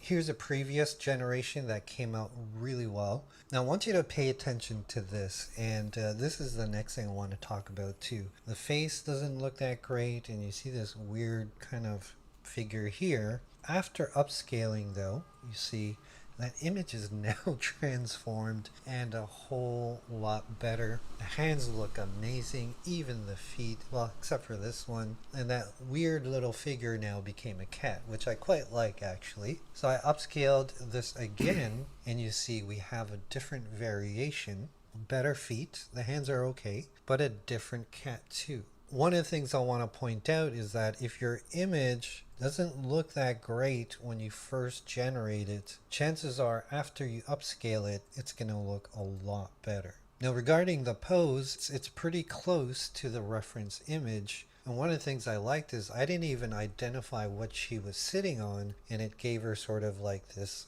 rock at the edge of a cliff, a very scary cliff to be on, but it looks amazing. Here's another one I did with a real photo of April, and it did a pretty decent job. So here's the original. Just ignore the bench, the background. It didn't process the bench all too well, but after upscaling, it looks really fantastic. And the thing that I really was impressed was the crossed leg. Typically AI images has trouble doing that via prompts. So if you have a reference image, it's probably better to use a picture. Hands here are great, the crossed legs. Unfortunately, there's some blending of the image here, but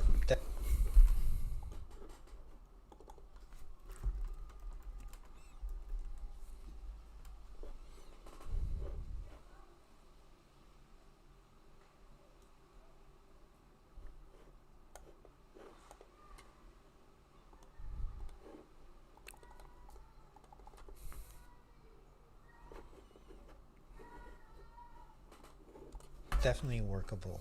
Here's another example using a different prompt. That's the original, and here's the upscale. And the upscale is totally transformed. I really love how this turned out.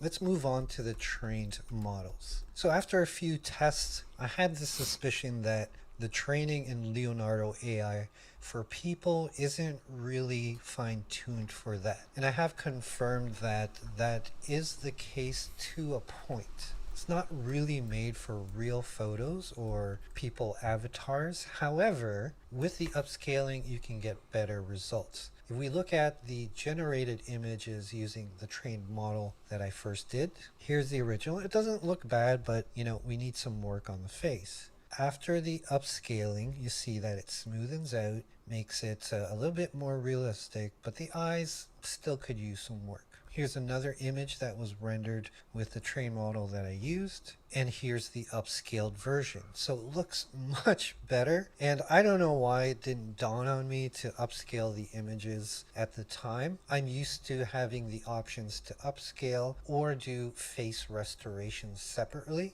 But with Leonardo AI, it's more of a restoration feature. Here's another image, here's the original, and there's the upscale.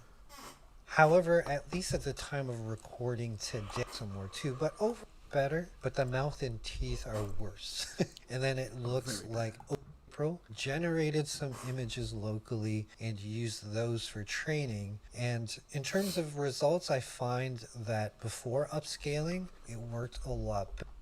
So in the last week or so, I've been playing around with this AI app, which is kind of like Midjourney. I really like it. It's called Leonardo AI for gamers, like people who build video games. So you can see models, potential models like for gaming and stuff, pixel gaming, and as far as environments and everything. It's really cool though. So I'll show you some other things that it does.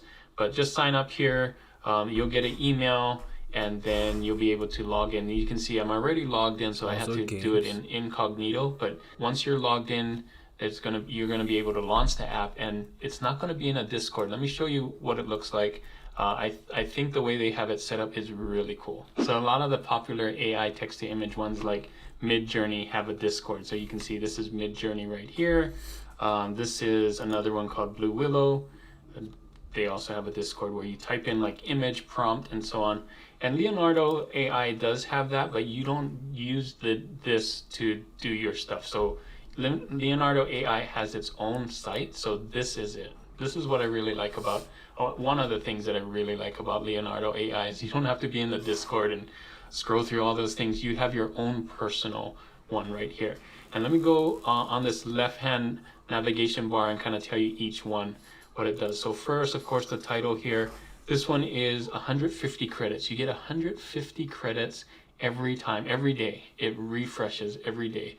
And then you can upgrade that if that's not enough, but I'll click on here. You can see there's a $10 a month, a $24 a month, $48 a month. And those are if you want that many tokens. So 150 tokens, I know I said credits, but same thing. If you want more than 150 tokens every day, you can see this is 8,500 per month, 25,000 a month. So these are for people that really want to use this. But if you just want to casually use it for free, I think this is a great way to do it. You can see the sizes are kind of the same. The size of the files, 768 by 768, it's all the same. So if you're not thinking about using more than 150 tokens a day, every day, I think free is great. So let's go back to Leonardo here. Next thing is home. I like this because it tells you all the different featured models, and we'll get into that. And then you can see kind of the top trending stuff, so you can kind of get an idea of what Leonardo can do. Like, look at some of these things. It's amazing. It's like a painting here. They also do drawings. They have line art stuff, comic book. This is really cool. It's like some vector stuff, and you can come in here and like favorite it. So if you really like this, you can click a heart, and there's a place where you can find your like stuff too, which is really cool. So you can scroll down here and say, man, I really want something like this for later. And what's cool about it is you can use this as a prompt for what you want to do. So pretty powerful. All right, so home was the next thing. Community feed, kind of the same thing that we just saw on home, but of course you can go down here and click through game assets. You can see which ones are scaled, which ones are just added new. some really cool stuff. And then of course the top ones, I think people who hearted it the most, right? Who have the most hearts. So the next thing is personal feed. So this is my personal feed, the things that I've done. Every time you do one, it just puts it here. And then the like feed, you saw that I just like some of these things. So it comes on my feed right here. And these are the things I scrolled through them before, and I really like these stuff. So I'm kind of saving it for later. Maybe I want to do this style. Maybe I want to do something in this style and so on. And then my followers feed. So you can actually follow people too. And so I'm following these people that I found that do some really cool stuff just to see what new things that they've done. Okay, next thing is training and data sets. I actually haven't done this, but I'm guessing this is how you can learn how to do it. I just went in and did it. Fine-tune models. So these are like on the home page. These are the different model sets that there are. So there's kind of like Kiddo in a way where they kind of tell you this one's going to be kawaii style, or this one's going to be a pixel style, or whatever. These are kind of different styles as a way to look at it. So you can click on each one of these and kind of get an example of what it can do. So this is the Leonardo diffusion one. Click here, view more, and you can kind of scroll down on like, oh, okay, so this one does all of these kinds of stuff, right? And then you can come back up and then go back to the user model again and do it with any one of these. You can see, oh, cute characters. What can I do with cute characters? View more and do that kind of stuff. So if you really like this, you can click on here and say generate with this model. You know, and we'll go into that later. Okay, so fine-tune models. We have all of these. There's the platform models. There's the community models. There's your models and favorite models. So I haven't favorited a model, and I haven't used any of these. I've only used the platform ones, kind of the base. The next thing here is IA image generation. So this is kind of where you generate your images. So you don't have to put in that image/image like you do on the Discord. You can just type in your prompt here and then use the different models that we talked about. So you can do that, and you can do a Leonardo style too, or do some of these other things. I'll go over some of these in a little bit. Let's go back and finish that left-hand nav bar. The last things here is AI Canvas beta. So this is kind of like a low version of Photoshop in here. You can kind of do some things, you know, draw a mask around, erase some things, or do some other things in here. I hardly use this. I think what it comes out with is great, and I can always go out and edit my stuff in Photopea or Affinity Designer or whatever. So I don't use this personally. So rounding out the top things are settings here. So I've just picked art is my interest, but you can see some other people do some other things. And then facts and help. This is something I wanted to show you. So FAQs, who owns the content generated using Leonardo AI? So you can see here, if we scroll, it says the user of Leonardo AI platform, you own all the content you generate using the platform. Can I use this in commercial purposes? Yes, you can use it for commercial purposes. This applies to the images created by free users too. So even if you have a free account, you can use those.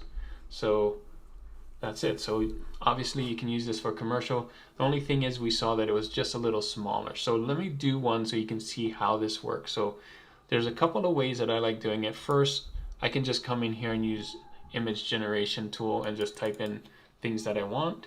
Or I can go back out here, and this is what I've done a lot, is I come in here and I find something that I want to do. So I click on this one, and if I want to do something in this style, you can see I can do copy prompt, or I can do image to image. So it will put in that image and kind of copy this image and the prompt together. So let me do that. You can see it's using this model too. It tells you what model it's using and all of the prompt details. Let me do this. I'm just going to do image to image so you can see how powerful this thing is. So click on here. You can see the image is down here now, and then it automatically put it in here, the prompt, so I don't have to type it.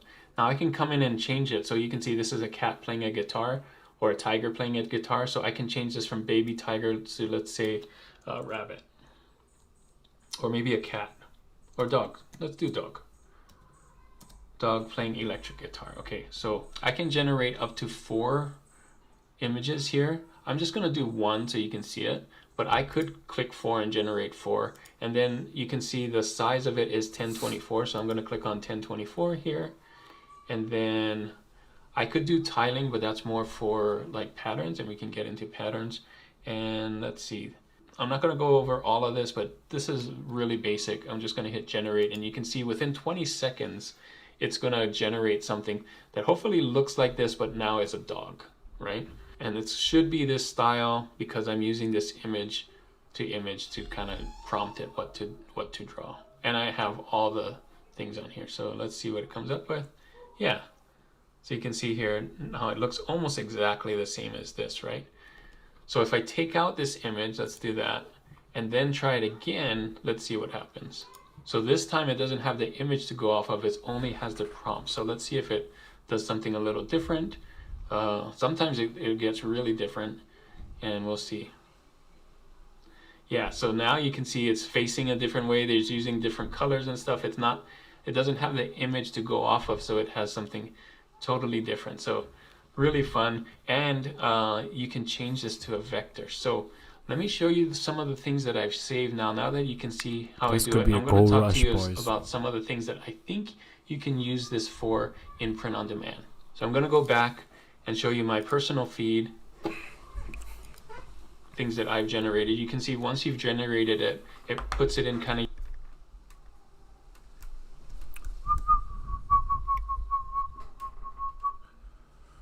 Alright, I've been streaming for 4 hours. I'm gonna stream again at night, trying to figure this thing more out, like how to do the Leonardo properly and shit. So